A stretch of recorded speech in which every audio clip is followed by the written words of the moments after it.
மே தேவனுடைய கிருபையால் அவருடைய குமாரன் நம்முடைய கர்த்தருமாகிய இயேசு கிறிஸ்து நாமத்தில் உங்கள் அனைவருக்கும் என் வாழ்த்துக்களை தெரிவித்துக் கொள்கிறேன். இன்று நாம் போன முறை படித்த பாடத்தின் தொடர்ச்சியாக மேக அக்னி ஸ்தம்பம் என்ற கருத்திலே படிக்க இருக்கிறோம்.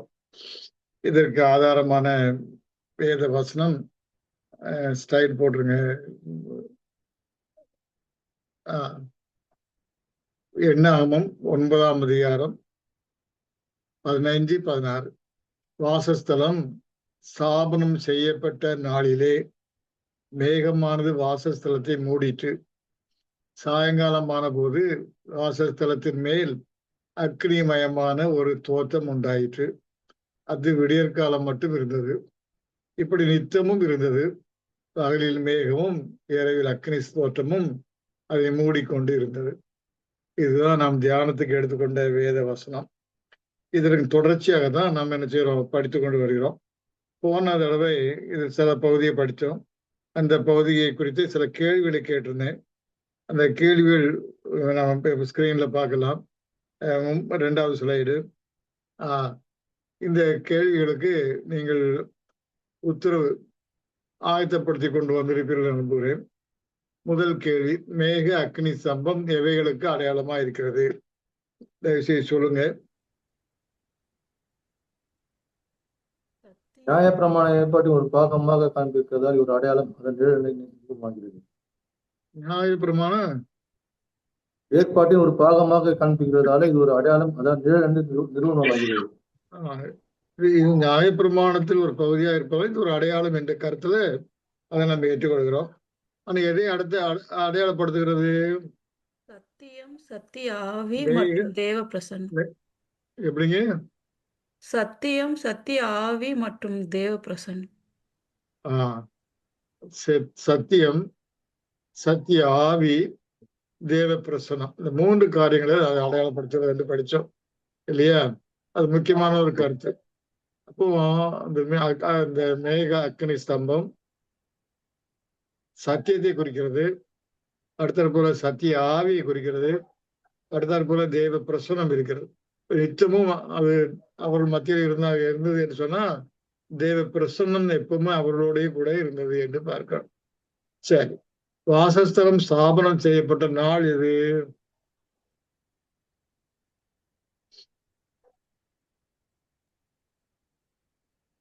சுவிசேஷ யுகம். சுவிசேஷ யுகம். மற்ற எல்லாரும் அமைதியா இருக்கிறீங்க. கேள்வி அனுப்பியாச்சு, பாடம் நடத்தியாச்சு. எல்லாருமே ரொம்ப உச்சியாம உத்தரவு சொல்லலாமே. ஏன் அமைதியா இருக்கீங்க? வாசஸ்தலம் ஸ்தாபனம் செய்யப்பட்ட நாள் சுவிசேஷ யுகம். அந்த சுவிசேஷ யுகம் ஆரம்ப முடிவு யாராவது சொல்ல முடியுமா?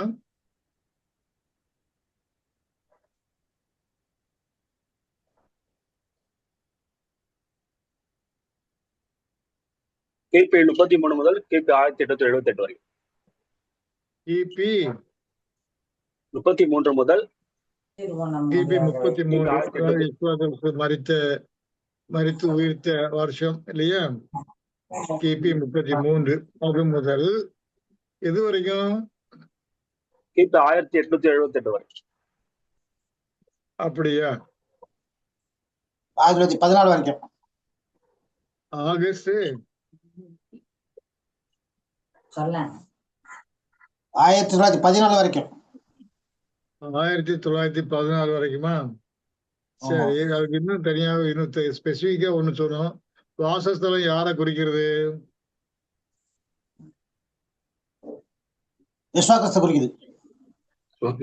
ஒரு கருத்துல, இன்னொரு கருத்துல கிறிஸ்து வகுப்பாரை குறிக்கிறது.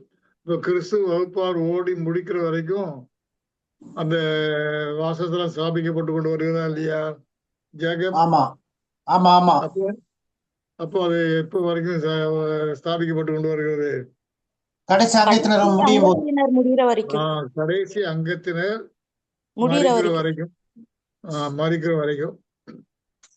மறித்த உடனே அவங்க உடனே கட்டாயம் நினைச்சிருப்பாங்க, இமைப்பொழுது மறுபடியுமாகி அந்த வாசஸ்தலம் முற்றிலுமாக முடிக்கப்பட்டிருக்கும்.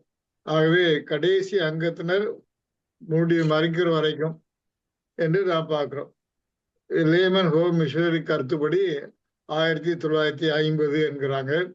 அது ஜான்சன் மரித்த வருஷம்.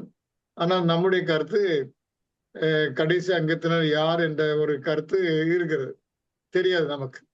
ஆக அந்த வருஷம் எப்போ என்று நமக்கு தெரியாது. ஆனால் இது அடையாளம் மட்டும் தெரியும். எது? அந்த காரியம் மட்டும் தெரியும்.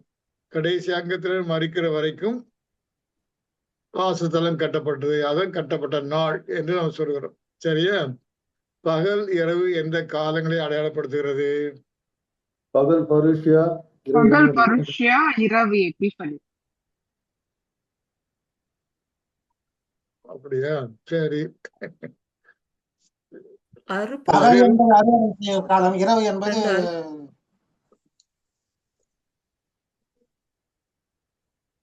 இரவு என்பது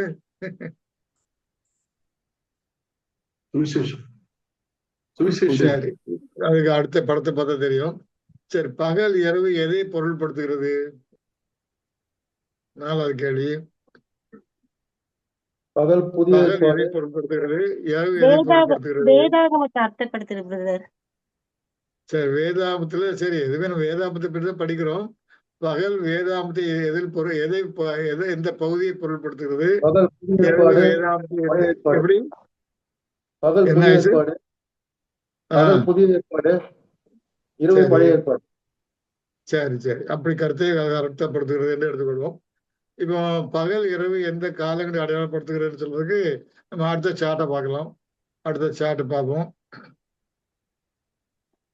இந்த சார்ட்ல தேவர்பாடு பத்திரிகையில இருக்குது. இந்த சார்ட்ல நம்ம தெளிவா கொடுக்கப்பட்டிருக்குது. முதலில் வந்திருத்தல், அதாவது பருஷியா இல்லையா? அதுல கிரே கலர்ல கொடுத்துருக்கிறது வந்து இரவு என்று கொடுக்கப்பட்டிருக்கு. அது இரு அறுப்புகளுக்கு இடைப்பட்ட யுக காலம். அல்ல, முதல் வந்திருத்தல் வந்து பரோஷியா இல்லை, சாரி, அது யூத யுக முடிவுல யெஷுவா கிறிஸ்து வந்திருக்கிற முதல் வருகை, அதை குறிக்கிறது. முதல் காலம் வந்து முதல் வருகையை குறிக்கிறது, யெஷுவா கிறிஸ்து முதல் வருகை. ரெண்டாவது வந்து இடையில ரெண்டாவது கட்டம் வந்து இரு அறுப்புகளுக்கும் இடைப்பட்ட யுக காலம். அதாவது முதல் வருகையிலும் யெஷுவா கிறிஸ்து அறுக்கிறவர் வந்தார்.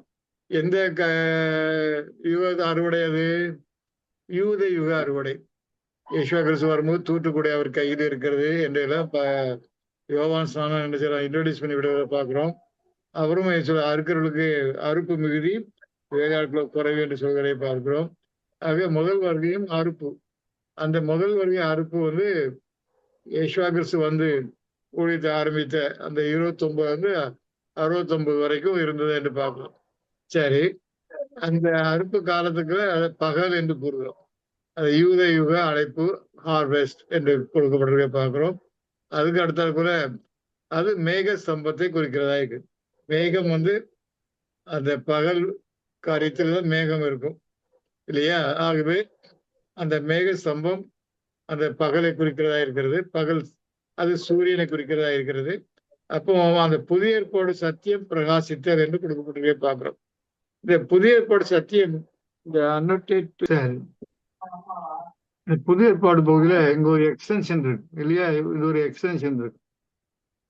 அதாவது இந்த பகல் பகுதியில இருந்து இது எக்ஸ்டெண்ட் ஆகி இந்த இரவு பகுதிக்கு வரதை பார்க்கிறோம் இல்லையா? இரவு பகுதியில இருக்கிறத பார்க்கிறோம். ஏன் அப்படி எக்ஸ்டென்ஷன் வருது? யாராவது சொல்ல முடியுமா? அதே மாதிரி இந்த இங்கேயும் இருக்கு, எக்ஸ்டென்ஷன் இருக்குது இல்லையா? நம்ம ஒவ்வொரு இதுலையுமே அந்த காலகட்டம் வந்து ப்ரிசைஸா முடியாம கொஞ்சம் அடுத்த காலகட்டத்துக்கும் போகதை பார்க்குறோம் இல்லையா? ஒவ்வொன்றையும் எக்ஸ்டென்ஷன் இருக்கு.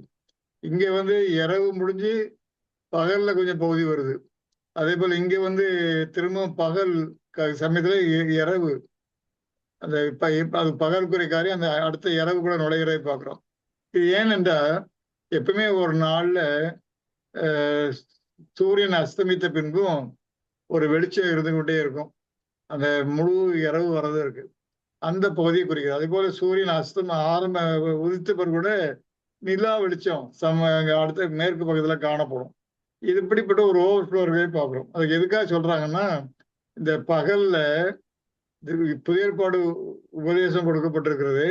அந்த உபதேசம் இரவு வந்தா கூட அடுத்தாப்புல சுவிசேஷ யுகம் இரவு இல்லையா? சுவிசேஷ யுகம் இரவு. இது யூத யுக அறுப்பு. இது யூத யுக அறுப்பு. அதுல சுவிசேஷ யுகம் வந்துட்டு சுவிசேஷ யுகம் வந்தா கூட அது இரவாக இருந்தா கூட அந்த யூத யுகத்தில் உள்ள அந்த அறுப்பு காலத்தில் உள்ள சூரிய வெளிச்சம், இந்த புதிய ஏற்பாடு சத்தியம் இங்கேயும் அங்கே கொஞ்சம் கொஞ்சம் பிரகாசித்து கொண்டேதான் இருக்கும் என்ற கருத்துல ஜான்சன் கூறுகிறார். இது ரீசனபிள் தான். ஏன்னா புதிய ஏற்பாடு வெளிச்சம் அங்க ஆரம்பிக்குது, தொடர்ந்து இருக்கிறதை பார்க்கிறோம். அதுக்கு அடுத்தாற் போல இந்த சுவிசேஷ யுகத்துல பழைய ஏற்பாடு உபதேசங்கள் காணப்பட்டா கூட அது அடுத்தாப்புல யெஷுவா ரெண்டாம் வருகை என்று பார்க்கிறோம். இந்த ரெண்டாம் வருகை காலத்துல அது புதிய ஏற்பாடு சத்தியம் வந்துருது. எந்த போதிலும் அந்த பருஷ காலத்துல இருந்த போதும் சுவிசேஷ யுகத்தில் உள்ள இரவு அந்த சந்திரனுடைய உபதேசம், பழைய ஏற்பாடு உபதேசம் கொஞ்சம் அங்கே கொஞ்ச நாள் இருக்கும், அது பிரகாசித்து கொண்டு இருக்கும் என்று கருத்துல சொல்லப்பட்டு பார்க்கிறோம். ஆக அஸ்தமானம் ஒரு சூரியன் அஸ்தமிக்கும் போது அங்க நிலா ஆரம்பிக்கிறது. அதே போல நிலா அஸ்தமிக்கும் போது சூரிய வெளிச்சம் வர ஆரம்பிக்கிறது. அதை சொல்ல போல சூரியன் உதிக்கும் போது அங்க நிலா கொஞ்சம் இருக்கும். அதே போல நிலா உதிக்கும் போது சூரிய வெளிச்சம் கொஞ்சம் இருக்கும். அங்க இந்த வெளிச்சங்கள் ஒன்று கொண்டு ஓவர்ஃப்ளோ பண்றதுனால அந்த சத்தியங்கள் அங்க இருக்கும் என்று கருதுகிறார். அதாவது சத்திய சுவிசேஷ உபதேசங்கள் இந்த இரவு காலத்துல அதிகமாக ஆண்டு கொண்டிருக்கும் போது சூரியனுடைய பிரகாசமும் இங்கே கொஞ்சம் இருக்கும்.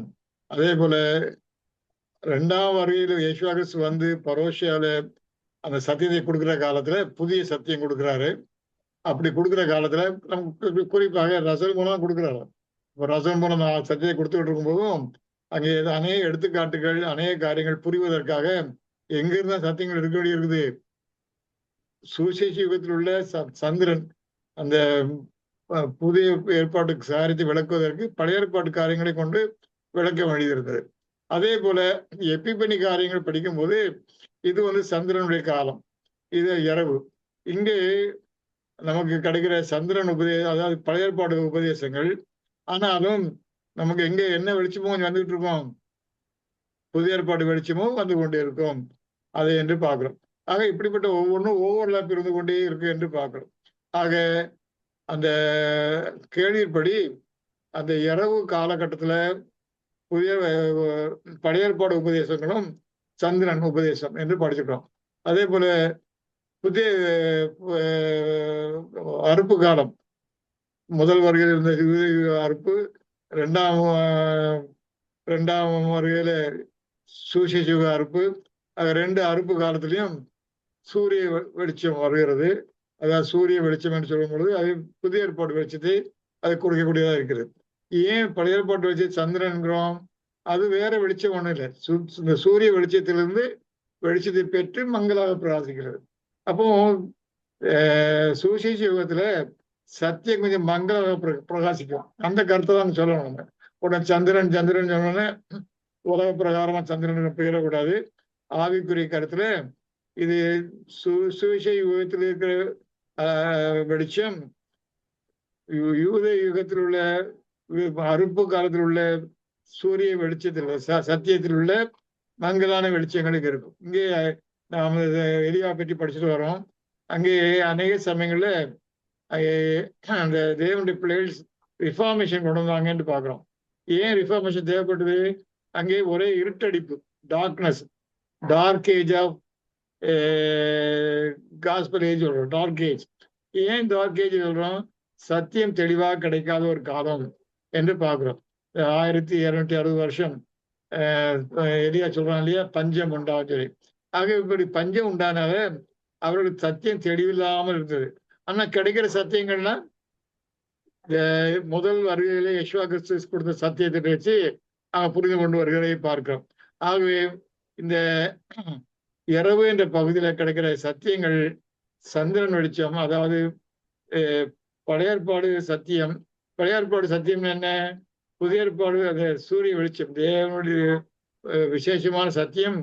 யேசுவின் முதல் வரையில் கொடுக்கப்பட்ட சத்தியம் இங்கே மங்களாக காணப்படுவதை பார்க்கிறோம். அதே போல 2ஆம் வருகையில் யேசுவா கிறிஸ்து வரும்போது அநேக சத்தியங்கள் தெளிவடைகிறது. இதுவரைக்கும் தெளிவடையாமல் இருந்த காரியங்கள்லாம் ரசர் வந்து எனக்கு விளக்கம் கொடுக்கும்போது எவ்வளவு அருமையாக அந்த விளக்கங்கள் நமக்கு கொடுக்கப்பட்டது இல்லையா? நாம் அநேக காரியங்கள், புரியாத காரியங்கள், சிம்பிள் காரியம். சுவிசேஷ யுகத்துல ஒரு ரட்சிப்பு, 1000 யுகத்துல உலகத்துக்கு ரட்சிப்பு, அது சபையின் ரட்சிப்பு, இப்படி 2 ரட்சிப்பு இருக்கிறது என்ற கருத்து ரசல் மூலம் சத்தியம் வந்த பிறகு நமக்கு தெரியும். அதுக்கு முன்னாலே எல்லாரும் என்ன நினைச்சுக்கிட்டு ஒரே ரட்சிப்பு, சபையின் ரட்சிப்பு, அது எல்லாருமே சபைதான், யேசுவா கிறிஸ்து ஏற்றுக்கொண்டாங்கன்னா எல்லாருமே பரலோகத்துக்கு போயிடுவோம், மற்றவங்க தான் நடந்துச்சு நரக வேதனை போயிடுவாங்க, பூமியை அழிஞ்சிடும். இப்படிப்பட்ட ஒரு கருத்தை வச்சிருந்தாங்க. ஏன் இந்த கருத்து அப்படி இருந்தது? இந்த யேசுவா கிறிஸ்து விட்டு சென்ற சத்தியத்தை வைத்து மங்களான சத்தியம், அதோட சாத்த நினைச்சிடான் நிறைய தப்பறைகளை உள்ள திரிச்சுட்டான். அதனால தெளிவில்லாத ஒரு சத்தியமாக இருந்தது. ஆனா அந்த சத்தியத்துக்குள்ளதான் அநேகர் ஓடிக்கொண்டிருந்தாங்க. முற்பிதாக்கள், நம்முடைய முற்பிதாக்கள்லாம் ஓடிக்கிட்டு இருந்தாங்கன்னு பாக்குறோம். சரி, ஆனால் யேசுவா கிறிஸ்து வந்திருந்து சத்தியத்தை கொடுக்கும்போது ரொம்ப அதிக பிரகாசமா இருக்கிறது. இங்குள்ள தப்பறைகள்லாம், இந்த சுவிசேஷ யுகத்தில் இருந்த தப்பறைகள் எல்லாம் இங்கே தெளிவடைஞ்சிட்டு இல்லையா? இங்க தப்பறைகள்லாம் தெளிவடைய ஆரம்பிச்சிட்டு, இங்க தப்பறை தெளிவடைஞ்சு வெடிச்சதும் வந்து நம்ம நிறைய காரியம், லாசுரு ஐஸ்வர்யவான் இந்த காரியத்தை தவறாக வியாக்கியானம் பண்ணி கொண்டு இருந்தாங்க. இப்பவும் வியாக்கியானம் பண்ணி கொண்டு இருக்காங்க. இந்த சூரிய வெளிச்சம் வந்தது கர்த்தருடைய பிள்ளைகளுக்கு தான். இன்னும் மற்ற யார் யார் செவி கொடுக்குறாங்களோ அவங்களுக்கு தான் இல்லையா? யார் யாருக்கு அது தேவனோட செய்வது ஈவு, சத்திய காரியங்கள் ஈவாக அருளப்பட்டிருக்கிறதோ அவர்களுக்கு தான். மற்றவர்களுக்கு அவர்கள் அந்த இருளிலேயே இருக்கத்தக்கதாக, மத்திய 13ஆம் அதிகாரம் 11, 12, 13 வசனங்களை படிக்கிறான் இல்லையா? கண்ணும் காணாதவர்களாயும் கேட்டும் கேளாதவர்களாயும் இருக்கத்தக்காக அவர்கள் இருளிலே விடப்பட்டிருக்கிறார்கள். அவர்களை பற்றி இதை பற்றி ஒண்ணு பேசல. யார் யாருக்கு உங்களுக்கோ பரலோகத்தின் ரகசியங்களை அறியும்படி கொடுக்கப்பட்டிருக்கு என்று இந்த முதல் வருகையில யேசுவா கிறிஸ்து சொன்னார். அதே மாதிரிதான் 2ஆம் வருகையிலையும் யேசுவா கிறிஸ்து சொல்கிறார். என்ன சொல்றாரு? யார் யாருக்கு காதுகள் இருக்கோ, யார் யாருக்கு கண்ணு திறக்கப்பட்டிருக்கோ அவர்களுக்கு வேத வசனம் புரிகிறது. நம்ம எல்லாருமே பிரகாசிக்கப்பட்டிருக்கிறோம். நமக்கு எந்த விதமான சட்டத்திட்டங்கள் கிடையாது. ஒழுங்கு பிரமாணங்கள் அல்லது பல விதமான வசதிகளை செய்து கொடுக்கறதுக்கு இந்த சபை கிடையாது. கல்ற தோட்டம் அல்லது கல்யாணம் அல்லது மற்ற குடும்ப காரியங்கள் எல்லாம் கவனிப்பதற்கெல்லாம் இங்க சடங்கெல்லாம் கிடையாது. எந்த போதிலும் நம்ம ஒட்டிக்கிட்டு இருக்கோம். எதனால? சத்தியத்தினால. கழுகுகளை போல ஆகாரத்துக்கு மேல வாஞ்சியுள்ளவர்களாக இங்கே ஒட்டிக்கிட்டு இருக்கோம். சத்தியத்தின் மேல பிரகாசத்தை அடைஞ்சனால நம்ம அதுக்கு ஈர்க்கப்பட்டு அந்த ஆகாரத்தை சாப்பிட்டு கொண்டு இருக்கிறோம்னு பாக்குறோம். அப்ப எப்பிபனி வரும்போது திரும்ப அங்கேயும் என்ன ஆகுறது? அது இரவாயிருது. இங்க புதிய ஏற்பாடு கொடுக்கப்பட்ட காரியம், இந்த பரோட்சியால கொடுக்கப்பட்ட இந்த காரியங்கள் எல்லாம் இப்ப இங்க மங்களாக ஆரம்பிக்கிறது. இங்க மங்களாகிறது, தெளிவு கிடைக்காமல் மங்களாகிறதை பார்க்கிறோம். அங்க என்ன முதல்ல காரியம்? யேசுவா கிறிஸ்து எப்பொழுதோ ராஜ்யத்தை ஸ்தாபிக்க போகிறார். இது நமக்கு தெளிவா தெரியுதா? நாம எல்லாம் தடவி கொண்டுதான் இருக்கிறோம்.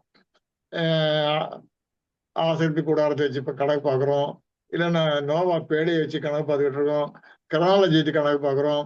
இப்போ ரசல் கொடுத்த கணக்குகளை வைத்து இப்படி இருக்கலாமா அப்படி இருக்கலாமான்னு யோசிக்கிறோம். இங்க தெளிவு இல்லாத ஒரு காலம் இரவு இருக்கிறனாலதான் நம்ம தடவி கொண்டுதான் இருப்போம்.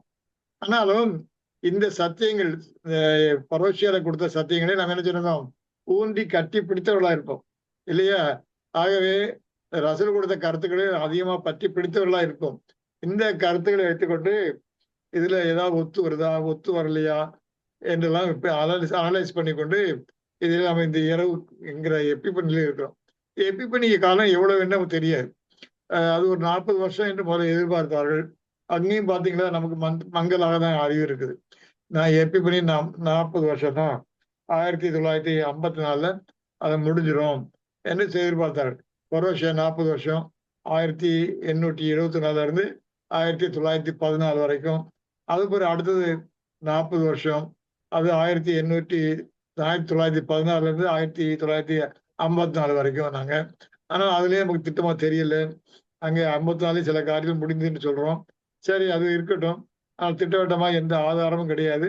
ஆனால் நமக்கு ஒரு கணக்கு வைத்துக் கொண்டு என்ன செய்கிறோம், அந்த வாலிபராய் பாத்திரம் அவங்களுடைய அழைப்பு முடிந்து விட்டது என்ற கருத்தை நம்ம அதை எடுக்கிறோம். 1954 முன்னால பிறந்து முன்னால கான்சிக்ரேட் பண்ணவங்க, அவங்க சின்ன வயசுலோட பண்ணிருக்கலாம். ஜோன்ஸ் மேரி மாதிரி 7 வயசுலயோட கான்சிக்ரேட் பண்ணிருக்கலாம். அப்படி பண்ணி ஓடுனவங்க அந்த 1954 வரைக்கும் அவங்க நின்றுருந்தாங்கன்னா அவங்க சாரி வாலிபராய பாத்திரமாக இருக்கலாம் என்று கருதப்படுகிறது. இந்த தெளிவு இன்னும் நமக்கு இல்லை. ஏன்னா இது எப்பிபனி முடியலை. எப்பிபனி முடிஞ்சுன்னா என்ன ஆகும், பேசிலியா வர வேண்டும், ராஜ்யம் வர வேண்டும். ராஜ்யம் வருவதற்கு பல விதமான அடையாளங்கள் கொடுக்கப்பட்டிருக்கிறது. அந்த அடையாளங்கள் இன்னும் நிறைவேறாதனால யாக்கோபு நிக்கட்டு காலமே வரல. யாக்கோபு நிக்கட்டு காலம் வந்து தேவன் அவர்களுக்காக போராடி யெசுவா கிறிஸ்து ராஜ்யத்தை சாதிக்கும் போதுதான் இந்த பசிலியா வரும் என்று நம்ம அடையாளங்கள் மூலம் படிக்கிறோம். இது ஜான்சன் குறித்து தெளிவாக எழுதியிருக்கிறாரு. ஆனா அந்த காரியங்கள் நடக்காதனால நம்ம என்ன சொல்றோம், எப்பிபனி இன்னும் இருக்குதுன்னு நினைக்கிறோம். ஆனா ஒரு சிலர் பெசிலியா வந்துட்டுங்கிறாங்க, ஒரு சிலர் இல்லை எப்பிபனி தான் இருக்குங்கிறாங்க. இப்படிப்பட்ட மங்கலான கருத்து இருந்து கொண்டே இருக்கிறது. ஏன், நாம் எப்பிபனி என்ற இரவில் இருப்பதாலே. இதை புரிஞ்சுக்கிட்டா இரவா இருப்பதனால நமக்கு தெளிவான கருத்து இல்லாமல் இருக்கு என்று பார்க்கிறோம். சரி, எந்த போதிலும் புதிய ஏற்பாடு சத்தியம் அது பெசிலியால பிரகாசிக்கும்.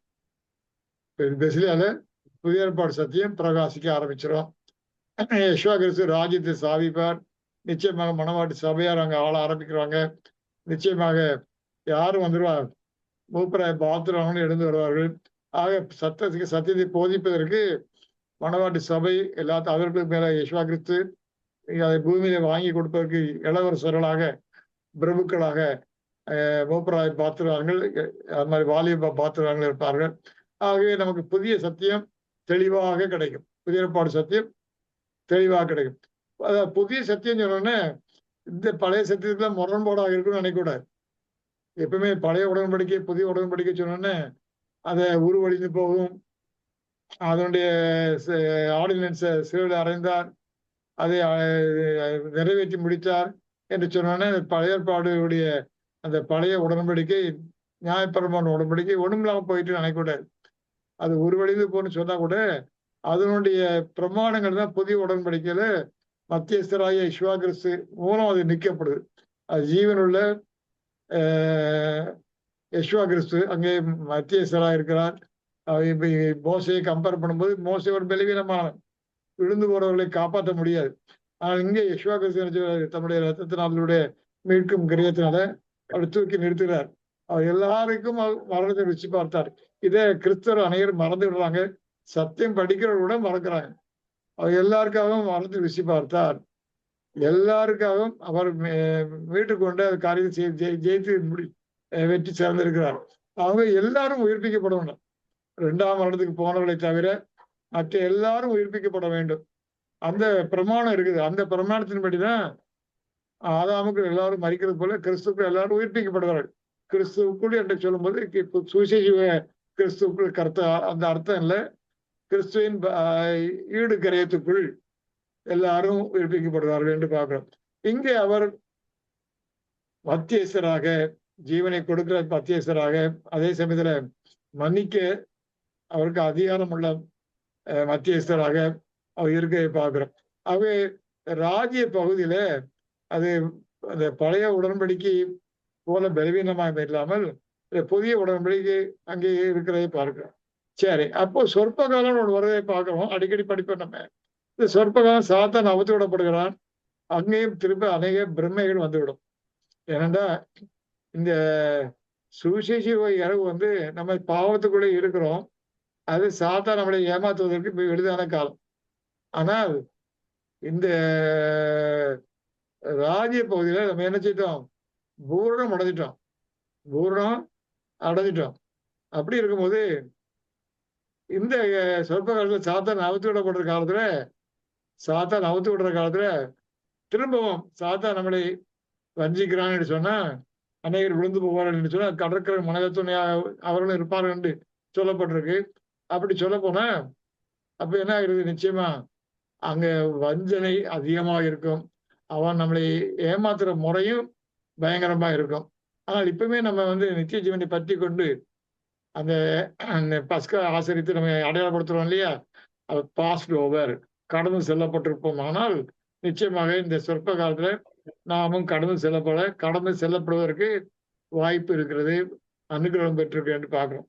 ஆக இந்த காலகட்டத்தை தான் குறிப்பதற்கு இந்த பகுதியை குறிப்பதற்கு இரவு ஆகிய அக்னி சாரி பகலாகிய மேகமும் சுவிசேஷ யுகத்தை காட்டுவதற்கு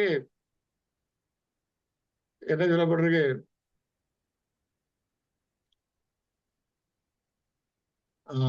சுவிசேஷ யுகத்தை காட்டுறதுக்கு அது வந்து அக்னி சமமாகவும், திரும்பவும் பகலை காட்டுவதற்கு அது மேக சம்பமாகவும், அது பிறகு எப்பிப்பனியை காட்டுவதற்கு அது அக்னி சம்பமாக இருக்கிறது. அப்போ நம்ம இப்ப அக்னி சம்பத்துக்குள்ள இருக்கிறோம், பெசிலியாவை நோக்கி இருக்கிறோம். பெசிலியா வரும்போது அது திரும்ப மேக சமமாக ஆகும் என்று பார்க்கிறோம். சொற்ப காலம் வரும்போது திரும்ப அது அக்னி சமமாக மாறும் என்று பார்க்கிறோம். ராக்காலம் இல்லாத அடுத்த காலம் வருது. அது இங்க சொற்ப காலம் ராக்காலம், அடுத்தது ராக்காலம் பகல். அந்த ராக்காலமே இல்லாத என்றும் பகலா இருக்கிற காலம் வரப்போகுது என்று பார்க்கிறோம். இப்ப இந்த படத்துல ஏதாவது டவுட் இருந்தா கேளுங்க.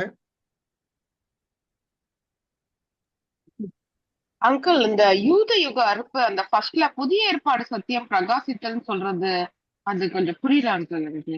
ஏன்னா சரி. புதிய ஏற்பாடு வந்து யேசுவ கிறிஸ்து வந்ததுக்கு அப்புறம் தான் அதோட இது ஃபுல்லா ஸ்டார்ட் ஆகுது. இப்போ அந்த Right. யூத யுகத்தை பத்தி அதை பத்தி பேசுங்க. ஓகே. யூத யுக அறுப்பு அதை வந்து செய்தது யாரு? யேசுவ கிறிஸ்து தான். அறுப்பு என்ற யேசுவ கிறிஸ்து.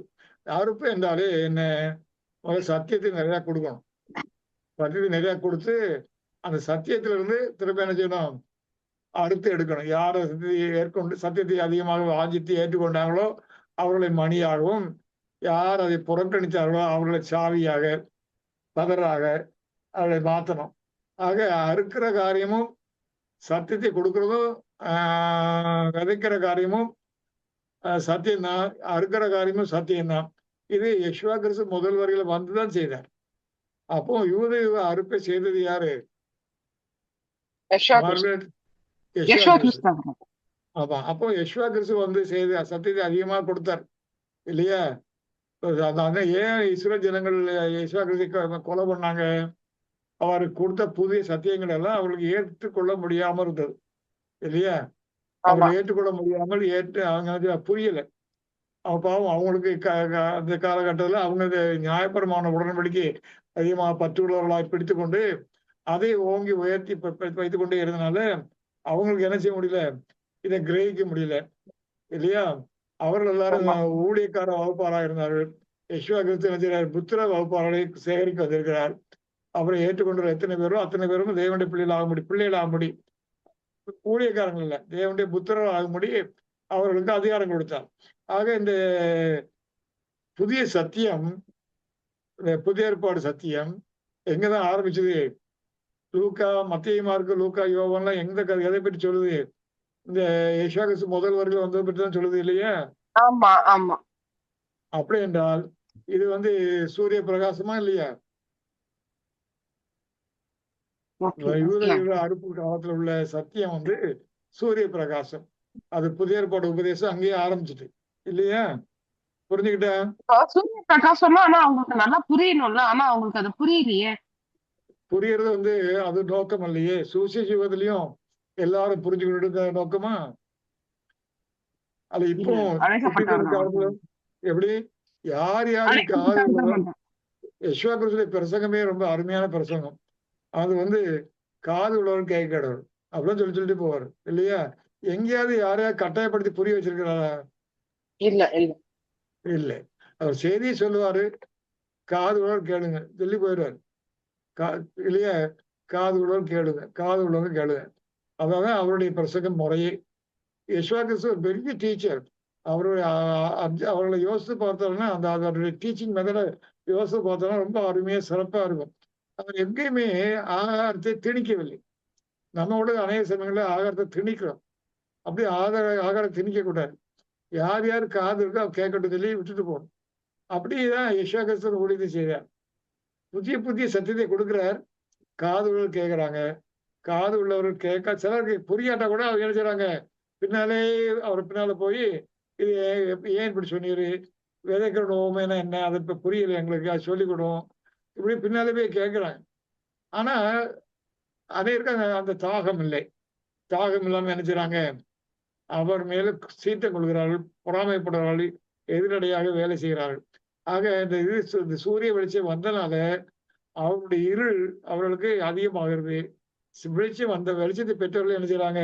ஆசீர்வதிக்கப்படுகிறார்கள். அவர்கள் ஏசாயா தீர்க்கதரிசி சொன்ன போல அவர்கள் கண் மந்த இருதயம் உள்ளவர்களாய் அந்த இருளுக்குள்ளே இருக்கும்படி விட்டு விடப்படும் இல்லையா? என்ன sister Margaret? Okay okay uncle. ஆஹ் அப்ப சூசை யுகத்திலையும் நான் கூட வாலிபனா இருக்கும்போது இந்த சூசை குரூப்புகளோட சேர்ந்துக்கிட்டு ஆண்டவரை இந்த திருவான்மையை ரசிக்கப்படணுமே, அந்த குப்பம் ரசிக்கப்படணுமே சொல்லிட்டு அங்க பீச் மணல்ல உட்கார்ந்து ஜோம் பண்ணிலாம் உண்டு. அந்த கூட்டங்கள் பெந்தெகோஸ்து டைப் கூட்டங்கள். ஆனா இப்ப புரியுது அது நம்முடைய வேலை இல்லை. சுவிசேஷத்தை நோக்க என்ன? தம்முடைய நாமத்திற்காக ஒரு ஜனத்தை திறந்து கொள்ளும்படி சுவிசேஷம் பிரஜாதிகளுக்கு போனது. அப்ப சுவிசேஷ யுகத்துல நோக்கமே எனது காதுகளை கேட்கறது தான். எல்லாரையும் மனம் திரும்ப வைக்கிறதுக்கு அல்ல. அப்ப தேவன் பட்சபாதம் உள்ளவரா என்று சொன்னா தேவன் நிச்சயமாக பட்சபாதம் இல்லை. அவர்களுக்கு மற்றவர்களுக்கு ஒரு காலத்தை வச்சிருக்கார். 1000 ஆட்சி வச்சிருக்கிறார். இந்த 1000 அரசாட்சியை கிறிஸ்தவ மண்டலம் தொலைச்சதுனால அவங்க என்ன செய்றாங்க? இங்கேயே எல்லாம் நடந்து போகணுமே, யெஷுவா கிறிஸ்து எல்லாத்தையும் ரசித்து நம்ம எல்லா ஊழியம் பண்ணி எல்லாரும் கிறிஸ்துக்களும் வளர்ந்து அப்புறம் தான் யெஷுவா கிறிஸ்து வருவாரு. இப்படி எல்லாமே பிரசவம் பண்ணி கொண்டு இருக்காங்க. அப்படி அல்ல. யெஷுவா கிறிஸ்து எப்போ வருவாரு? மணவாட்டி சபையை தேர்ந்தெடுத்த உடனே வருவார். தம்முடைய நாமத்திற்காக ஜனத்தை திறந்து கொண்ட பின்பு அவர் திரும்பி வந்து என்று அழகா சொல்லப்பட்டிருக்கு. வேத வசனங்கள் அவங்களுக்கு புரியாது. ஆக சூசை யுகம் இருண்ட யுகம், டார்க் ஏஜ். டார்க் ஏஜ்ல யார் யாரு ரிஃபார்மேஷன் மூவ்மெண்ட்டுக்குள்ள வர்றாங்களோ தேவரை கைவிடலை. நான் அங்கே ரிஃபார்மர்ஸ் அனுப்புறாரு, நிறைய ரிஃபார்மர்ஸ் அனுப்புறாரு. ரிஃபார்மர்ஸ்குள்ள யாரும் வர்றாங்களோ அவங்க அந்த கூட்டத்தை அந்த அழைக்கப்பட்ட அழைப்புக்குள்ள நுழைகிறதை பார்க்கணும். சரியா? சரி, அடுத்த செஷன்ல ரொம்ப அழைப்பை பற்றி பேசுவாரு. அதுல உங்களுக்கு தெளிவாகும். சரி, அதே போல 1000 வருட யுகம் சரி சூசைட் யுகம் முடிஞ்சு யெஷுவா கிறிஸ்து வந்து அதிக சக்தியை கொடுத்து அங்கேயே அறுப்பு செய்கிறார். இப்போ அறுப்புங்கிற காலகட்டம் பகலா இருக்கிறதே பார்க்கிறோம். சத்தியம் அதிகம் கொடுக்கப்படுகிறது. சத்தியத்தை கொண்டு அதிகம் கொடுத்த பின்பு அங்க தப்பறை வருது. சப்பறையை கொண்டு என்ன செய்றாங்க? அவங்க அந்த அறுக்கப்படுகிறார்கள். அதான் பிரசங்கம் பண்ணும்போது எந்த இடத்துலையும் சின்ன தப்பு வந்துடக்கூடாது யோசிச்சுக்கிட்டே இருக்குது. ஏன்னா நம்ம எல்லாரும் தவறான வழிக்குள்ள போயிட்டோம்னா அது பெரிய ஆபத்து. அப்ப தப்பறை பேசுறவங்க குறித்து ரொம்ப ஜாக்கிரதையா இருக்கணும். தவறான கருத்துக்களை போதிக்கிறவங்க குறித்து நம்ம ஜாக்கிரதையா இருக்கணும். ஏனென்றால் அந்த தப்பறையாக அறுத்து கடையாக சேர்க்கப்படுற காரியங்கள் வந்து அந்த தப்பறைங்கிற கத்தியை கூட தான் இருக்கிறாங்க. சத்தியமும் ஒரு கத்து, தப்பறையும் வந்து அந்த ஆயுதம், வெட்டுகிற ஆயுதம் என்று சொல்லப்பட்டிருக்கு எசேக்கியேல்ல. சத்தியம் வந்து சிக்கல், தானியத்தை அறுத்து எடுக்கிற ஒரு சிக்கல் என்று சொல்லப்பட்டிருக்கு. வேற விதமான ஒரு காரியமா சொல்லப்படுறது. இது வெட்டுகிற ஆயுதம் அந்த தப்பறை. ஆகவே ரொம்ப ஜாக்கிரதையாக இருக்க வேண்டும், விழிப்புள்ளவர்களாக இருக்க வேண்டும். அதனாலதான் ரொம்ப டெடிக்கேட்டடா நம்ம இருக்கணும்னு சொல்லுது. அதனால அநேகர் சொல்ல தேவரப்பாடு மட்டும் படிங்க, தேவரப்பாடு வால்யூம் நமக்கு கிடைச்சிருக்குது, அதை மட்டும் படிங்க, இதுல தேர்ச்சி பெறுங்க. நீங்க மற்ற புக்குகளெல்லாம் அங்க கிடைக்கும் இங்க கிடைக்கிறதெல்லாம் தட்டி பார்க்காதுங்க.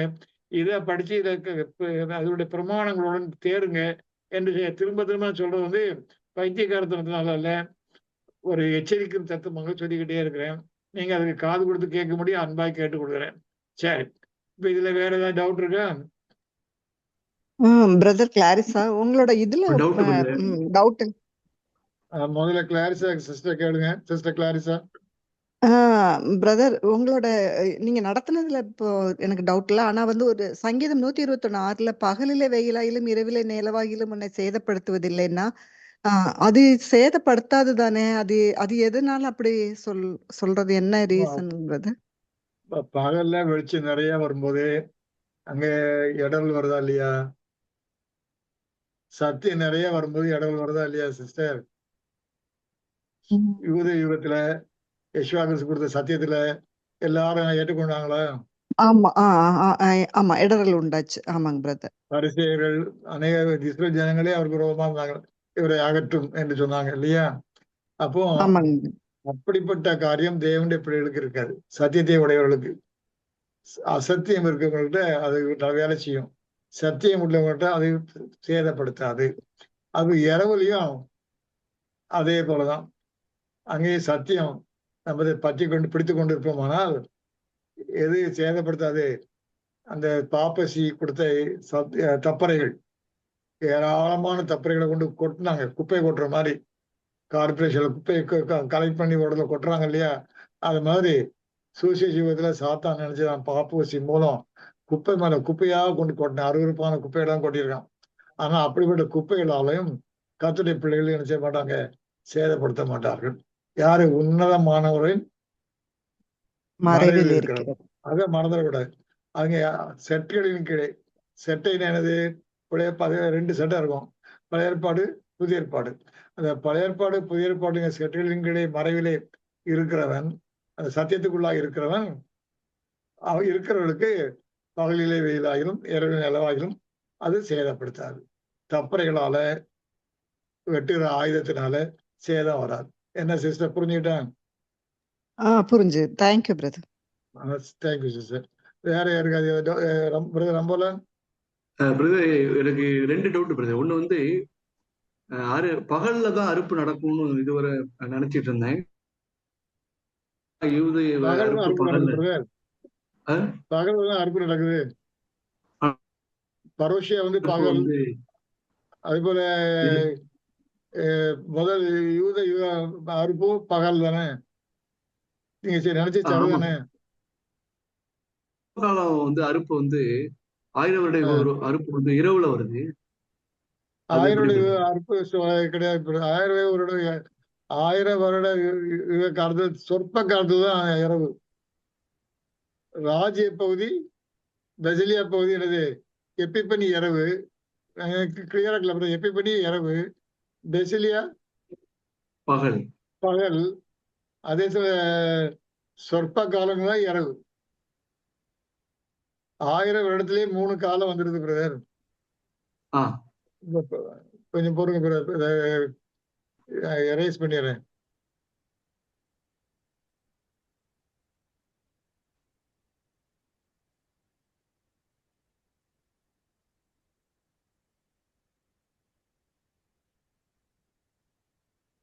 சரி,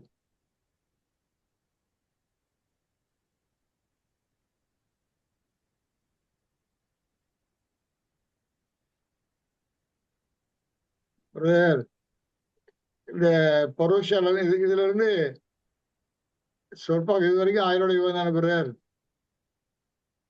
ஓகே பிரதர். இதுல அடுப்பு பகுதி எனது பகல், சரிதானா? எப்பிபனி இரவு, சரிதானா? Okay brother. அப்புறம் ராஜ்ய பகுதி, பெசிலியா பகுதி பகல். பகல். அதுக்கு சொற்ப காலம்.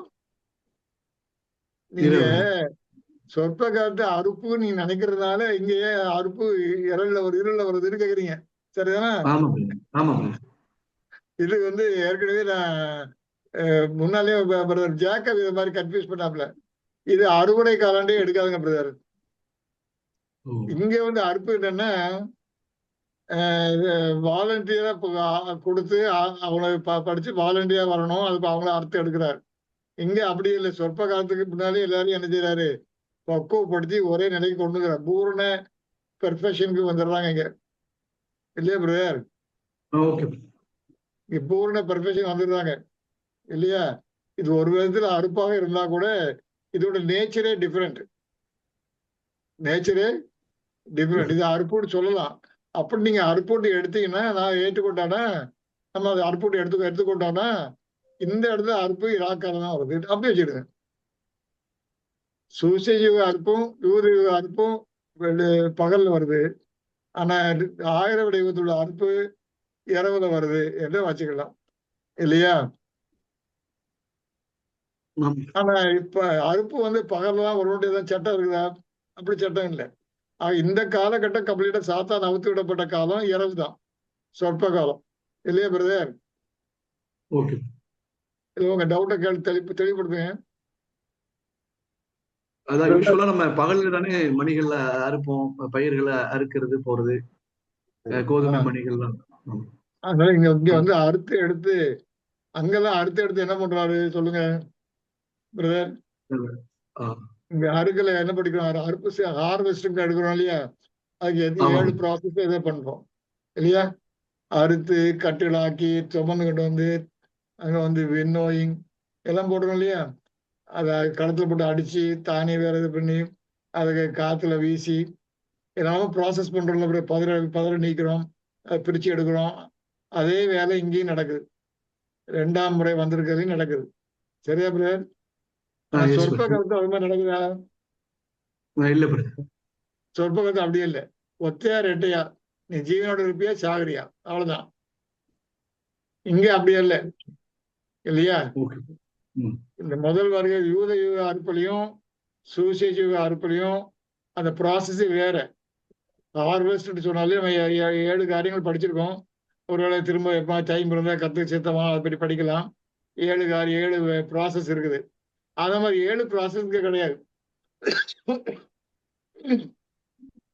அடுத்தாப்புல இதுல இதுல எடுத்துக்கொள்ளப்பட்டவங்க, இந்த 2 புறக்கணிக்கப்பட்டவங்க, சுவிசேஷ யுகத்தை அறுப்புலையும் யூத யுக அறுப்புலையும் புறக்கணிக்கப்பட்டவங்க கடல்ல சமுதிரத்துல எரியப்படுறாங்க.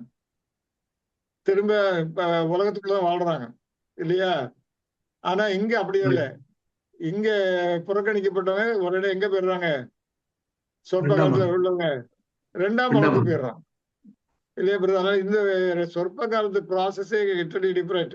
ஆகவே இது அந்த அறுப்போட நம்ம சேர்க்கலாமாங்கிறது ஒரு கண்டிஷன், ஒரு ஒரு கேள்வி என்ன பிரதர்? அதனால நான் அதெல்லாம் இதை வந்து செப்பரேட்டாவே நம்ம யோசிக்கணும். ஏன் இது வந்து இரவு வெளிப்படுத்தல் என்ன யார் பேசுறது? வெளிப்படுத்தல 21 25வது வசனத்துல அத சொற்பகாலம் இரவு என்பதற்கு இந்த ஒரு வசனம் இருக்குதுங்க. அதாவது சொற்பகாலம் இரவாதான் இருக்குன்றதுக்கு அந்த வெளிப்படுத்தல் 21 25 வசனம் நமக்கு ப்ரூஃப் கொடுக்கா தெரியுது. அங்கே வாசல்கள் அடைக்கப்படுவதில்லை. சத்தம் சரியில்லை. வேற யாரோ வாசிங்க. அங்கே இராக்காலம் இல்லாதபடியால் அதில் வாசல் பகலில் அடைக்கப்படுவதே இல்லை. ராக்காலம் இல்லாததால் அதுக்கு அடுத்த வருத காலம், அது அடுத்த காலம். அதனால இதுக்கு முந்தின காலம் இராக்காலம். சரிதானே? ஆமா ஆமா ஆமா, ரைட். ரொம்ப நாங்க எக்ஸ்பிளைன் பண்ணது புரிஞ்சுதா? ஓகே பிரதர், புரியுது பிரதர். இன்னொரு கேள்வி பிரதர், இதுல வந்து இதுவரை நான் என்ன நினைச்சிட்டு இருந்தேன்னா 1000 வருட யுகத்திலேயே நம்ம எல்லா அறிவும் பெற்றுருவோம் அப்படின்னு நினைச்சேன். ஆனா இங்க வந்து யாவை நாள்ல கூட புதிய ஏற்பாடு சத்தியம் பிரகாசிக்குங்கிற மாதிரி வருது. அது பகலாகவும், அது புதிய ஏற்பாடு. அதுக்கு எப்படி வரலாம்? அது பகலாகவும் சொல்லுங்க. அதான் பகலாக இருக்கு. அதே மாதிரி சொற்ப காலம் இரவா இருக்கனால சந்திரன் பிரகாசிக்கிறது, பழைய ஏற்பாடு சத்தியம் பிரகாசிக்கும் அப்படிங்கிற மாதிரி அந்த லாஜிக்கா கொண்டுட்டு வராங்க. ஆனா அது யாவை நாள்ல அது தேவையா? ஏன்னா வசனம் என்ன சொல்லுதுன்னா, அவர் யாவையே அவங்களுக்கு நித்திய வெளிச்சமா இருப்பார், இரவும் இருக்காது பகலும் இருக்காதுன்னு படிக்கிறோம். ராக்காலம் இராது. அதனால சொற்ப காலங்கிறது யாவே நாளோடு சேர்க்கவா வேண்டாமான்றத யோசிக்கலாம். என்ன பிரதர்? இப்ப நான் படிக்கிற எல்லாமே ஒரு அனுமானம் தான். ஜான்சன் எழுதி கொடுத்த ஜான்சன் ராசல் எழுதி கொடுத்த அனுமானங்கள் எல்லாமே அட்ஜஸ்ட்மெண்ட்டுக்கு சப்ஜெக்ட் டு அட்ஜஸ்ட்மெண்ட். அப்படி ஒரு படிக்கிறோம் இல்லையா? மென்டல் அட்ஜஸ்ட்மெண்ட் சொல்லி ஒன்று படிச்சிருக்கோம் இல்லையா பிரதர்? அதனால நிறைவேறு காலம் வரும்போது தான் நம்ம ப்ரிசைஸா எல்லாம் தெரியும். இப்போ வந்து அனுமானத்துல இதெல்லாம் பேசிக்கிட்டு இருக்கோம். சரிதானே பிரதர்? யாவையின் காலம் உண்மையாவே இரவே இருக்காது. அங்கே 200 புத்தகம் திறக்கப்படும் சொல்லப்பட்டிருக்கல பிரதர்? அப்ப அந்த வெளிப்பாடு எல்லாம் வரும் இல்லையா? அதெல்லாம் புதிய புதிய சத்தியம் வந்துகிட்டே இருக்கும் இல்லையா? அதனால தேவன் வந்து அன்ஃபேத்தபிள். அதனால அவர் இன்னும் எவ்வளவு ரகசியங்கள் சத்தியங்கள் வச்சிருக்காரு நமக்கு தெரியாது. சத்தியம் நமக்கு இதுக்குள்ள முடிஞ்சு போச்சுன்னா எல்லாம் முடிஞ்சிட்டு சொல்ல முடியாது. நம்ம இருதயம் பக்குவப்பட தாழ்த்த நமக்கு கொஞ்சம் சத்தியம் கிடைச்சோடனே ஒரு நிமிர்ந்து பார்க்க சொல்லுது நம்மள, இல்லையா? நிமிர்கிறோம், பெருமையா பேச ஆரம்பிக்கிறோம், நமக்கு ரொம்ப தெரிஞ்ச மாதிரி காட்டுறோம். இதெல்லாம் காரணம் என்ன? நம்முடைய பலவீனங்கள். இன்னும் அப்ப படிக்க நம்ம தாழ்த்த இன்னும் அந்த ராக்காலம் இல்லாத பகல்ல யாவே தேவன் என்ன செய்வாரு? நிறைய சத்தியம் கொடுப்பாரு. அதுக்குரிய பக்குவம் தான் நமக்கு, மனப்பக்குவம் தான் இப்ப ஆகிட்டே இருக்கணும். நம்ம சத்தியம் கிடைச்சிக்கிட்டே தான் இருக்கும். இன்னும் எவ்வளவு சத்தியம் கிடைக்கும் தெரியாது. ஒருவேளை அதான் ஜான்சன் எழுதுறாரு ஒரு கருத்து, அதுவும் அனுமானம் எழுதுறாரு. அந்த பிளானட் எல்லாம் சும்மா இருக்காது, எல்லா பிளானட்லயும் குடிவரும் நம்ம என்றெல்லாம் அவர் என்ன செய்யறாரு கூறுகிறார். ஏன்னா மனிதனுக்கும் எனக்கு அடுத்த பிளானட் எல்லாம் போகணும்னு சொல்லி ஆசை இருக்குது. அந்த ஆசை மனிதனால நிறைவேற்ற முடியாது. தேவனே ஒரு என்ன செய்யலாம், நிறைவேற்றி வைக்கலாம். இதெல்லாம் நம்ம ஒரு அனுமானத்துல பேசிக்கிட்டே இருக்கலாம். Okay brother? தேங்க்யூ. ஓகே, வேற ஏதாவது சந்தேகம் இருக்குதா? அதாவது இப்ப ஏசாயா 26ல 9ஆம் வசனம், உம்முடைய நியாயத்தீர்ப்பு பூமி நடக்கும் போது பூச்சக்கரத்துக்குடி நீதியை கற்றுக்கொள்வார்கள். இது பகல் தானே வருது, பஸ்லியே தானே? நியாயத்தீர்ப்பு நாள் 1000 யுகம்னு சொல்றோம் இல்லையா? ஆமா. அப்போ அது எதெல்லாம் சேர்ந்திருக்கு? பரேஷியாவும் சேர்ந்திருக்கு, எபிபனும் சேர்ந்திருக்கு, பெசிலியாவும் சேர்ந்திருக்கு. சரிதானா? அது அந்தந்த காலகட்டத்துல இருந்து அழைப்புக்கு தக்க அந்தந்த ஜனங்களுக்கு நியாயத்தீர்ப்பு கொடுத்து ஜட்ஜ்மெண்ட், நிதானித்த அறிதலை கொடுத்து கொண்டு வருகிறார். ஜட்ஜ்மெண்ட் சரியான அர்த்தம் நிதானித்த அறிதல். இப்ப எபிபனியில நம்ம போன்றவர்களுக்கு என்ன செய்யறாரு? நிதானித்த அறிதலை கொடுத்துக்கிட்டு வர்றாரு. சரிதானா? சரி, ஓகே ஓகே ஓகே. சரி, வேற யாராவது டவுட் கேக்குறீங்களா? வேற யாருக்கா டவுட் இருக்கா?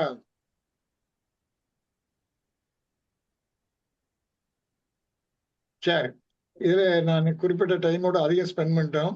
சரி, என்ன முடிக்க முடியுமா பாக்குறேன். நம்ம இப்ப அடுத்த ஸ்லைடுக்கு போகலாம்.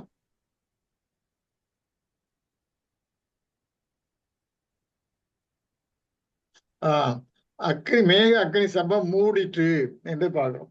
இது ரொம்ப ஆச்சரியமா இருக்கு படிக்க. நான் சிறு வயதுல படிக்கும் போது ஏதோ அக்னி மேகஸ்தம் வந்தது கூட்டிட்டு போச்சு இப்படிதான் படிப்பேன் தவிர இதுல இவ்வளவு ரகசியங்கள் இருக்கு சொல்லி எனக்கு தெரியாது. தேவனுடைய பெரிதான கிருபினாலே நமக்கு இவ்வளவு ரகசியங்களை கொடுத்திருக்காரு. மேக அக்னி சம்பம் மூடிட்டு. அப்ப மூடிட்டுன்னு சொன்னா அது ஒரு பெரிய முக்கியமான ஒரு நிகழ்வு என்று பார்க்கிறோம். அது ஒரு பெரிய முக்கியமான நிகழ்வு. ஆக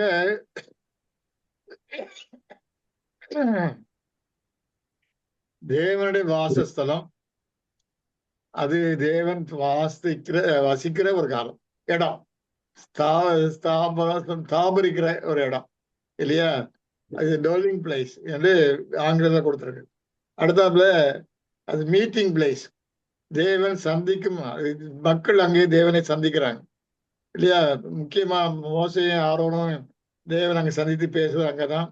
ஜனங்களும் ஏதாவது விசேஷமான செய்தியை பெற வேண்டும் என்றால் தேவன் அவர்கள் அங்கதான் கூட ஆசிரியர் கூட வரதுனாலதான் வரவழைத்து அங்கிருந்தான் செய்தி கொடுக்கறதை பார்க்கிறோம்.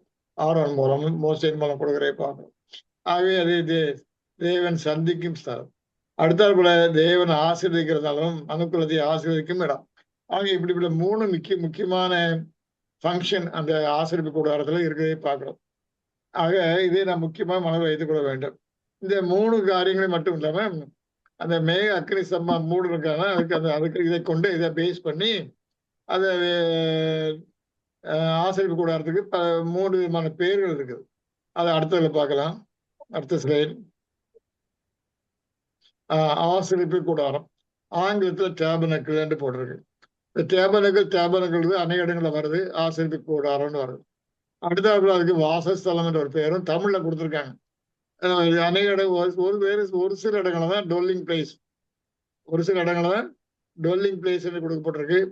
அது ஆனா தமிழ்ல ஆசீர்வதிப்பு கூடாரங்கிறது கொடுத்ததையும் இதே டேபர்னக்கிளுக்கு வாசஸ்தலம் என்றும் கொடுக்கப்பட்டிருக்கு. தமிழ் மொழியாக்கம் கன்சிஸ்டண்டா இல்லை என்ற போதும் அது இதனால ஒரு அர்த்தமும் நினைச்சது வித்தியாசப்படவில்லை, அதனால ஒரு சேதமும் அடையலை.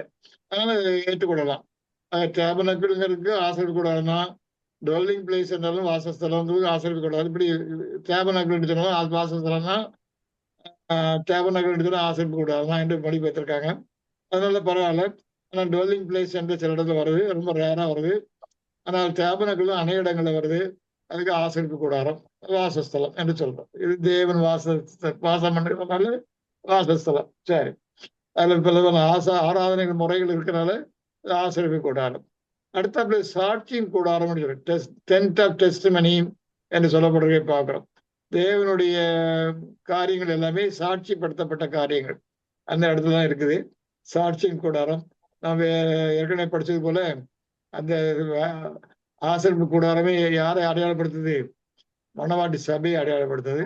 மணவாட்டி சபைக்குரிய சத்திய காரியங்கள், அவங்க வாழ்க்கையின் காரியங்கள், அவர்கள் பாடுபடுற காரியங்கள், சோதிக்கப்படுற காரியங்கள் எல்லாமே அதுக்கு சாட்சியாக அமைந்திருக்கதை பார்க்கிறோம். எல்லாரையும் அது அந்த பெரிய அர்த்தம் கொண்டதாக அது இருக்கவே பார்க்கிறோம். ஆகவே அதுக்கு டென்ட் ஆஃப் டெஸ்டிமனி என்ற பெயரும் அதுக்கு இருக்கிறதை பார்க்கிறோம். சரி, நம்ம அடுத்த ஸ்லைடு போகலாம். சரி, இப்போ இந்த ஆசிரியர் கூடாத எதை அடையாளப்படுத்துது என்று கேட்டும்போது மேக அக்னி சமம் எதை அடையாளப்படுத்தும் போது சிஸ்டர் சுபா சொன்னாப்புல தேவ சத்தியம், சத்திய ஆவி, தேவ பிரசனம் என்று சொன்னாப்புல. இதுதான் போன வாரம் படிச்சோம். மேக அக்னி ஸ்தம்பம் அர்த்தப்படுத்துவவை என்னன்னா தேவ சத்தியம், தேவ சத்திய ஆவி, தேவ பிரசனம். இப்போ நம்ம படிக்க போற காரியம் தேவன் நடத்துதல். இதுதான் நம்ம இந்த பிரசங்கத்துல தெளிவுபடுத்த எடுத்துக்கொண்ட செய்தி. கர்த்தர் சித்தமானால் இருக்கிற டைம்ல முடிக்க பார்க்கிறேன். சரி, நம்ம இப்போ அடுத்த ஸ்லைடுக்கு போகலாம். இந்த மேக அக்னி ஸ்தம்பம் என்ன பண்ணுச்சுதான் அது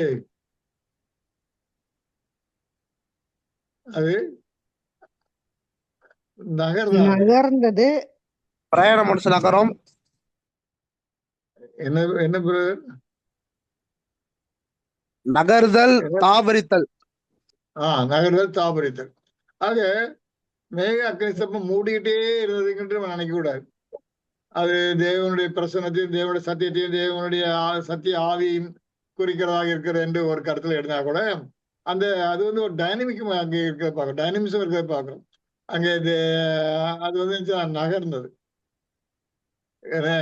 அடுத்தது கொஞ்சம் தூரம் நகரம், கொஞ்சம் ஒரு மாதமோ ஒரு நாளோ 2 நாளோ அல்லது வருஷ கணக்கோ நகரலாம். அது கொஞ்சம் நினைச்சிடும் எங்கேயாவது இடத்துல நின்றோம், அது ஸ்தாபரிக்கும்.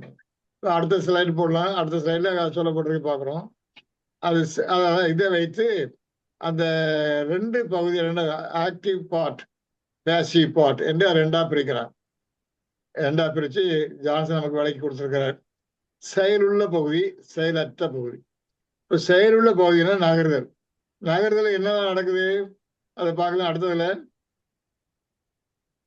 அது புறப்படுதல், பயணம், முடிவடைதல் இல்லையா? மூவ் பண்ண ஆரம்பிச்சுன்னா கரெக்டாக என்ன செய்யணும்? அது அது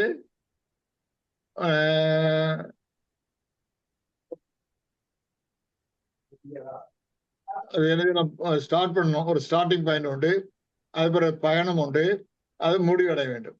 இந்த காரியத்தை குறித்து பார்க்கும்போது அதுக்கு செயலுள்ள பகுதி என்று பார்க்கணும். இப்போ எலியா பற்றி படிச்சுட்டு வரும்போது மூவ்மெண்ட் டெவலப் ஆகி பார்க்குறோம். இந்த மூவ்மெண்ட் டெவலப் ஆகும்போது அது புறப்படுற காரியம் ஆரம்பமே சொற்பமா அற்பமா இருக்கலாம். பிறகு அதை ஒரு கூட்டம் சேருது, பயணம் நிறைய பேர் சேர்ந்தால் இப்போ ஒரு ஒரு மூவ்மெண்ட்டை டெவலப் பண்றாங்க. அங்கே அனைவருக்கு சத்தியம் கிடைக்குது. அந்த சத்தியத்தின் மீது அவங்க தங்களுக்கு கான்சன்ட்ரேட் பண்றாங்க. அது பிறகு முடிவடையுது. அந்த மூவ்மெண்ட் நின்று போகுது. அந்த முடிவடைந்த பிறகு அவங்க என்ன செய்யறாங்க? அவங்க அந்த செயலற்ற பகுதியா வந்துடுது இல்லையா?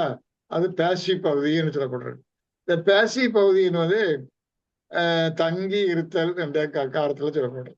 தாபரித்தல் செயலற்ற பகுதி, அல்ல செயலற்ற பகுதின்னு சொல்றோட அமர்ந்து இருக்கிற பகுதின்னு சொல்லலாம். அமர்ந்திருத்தல் என்ற பகுதி.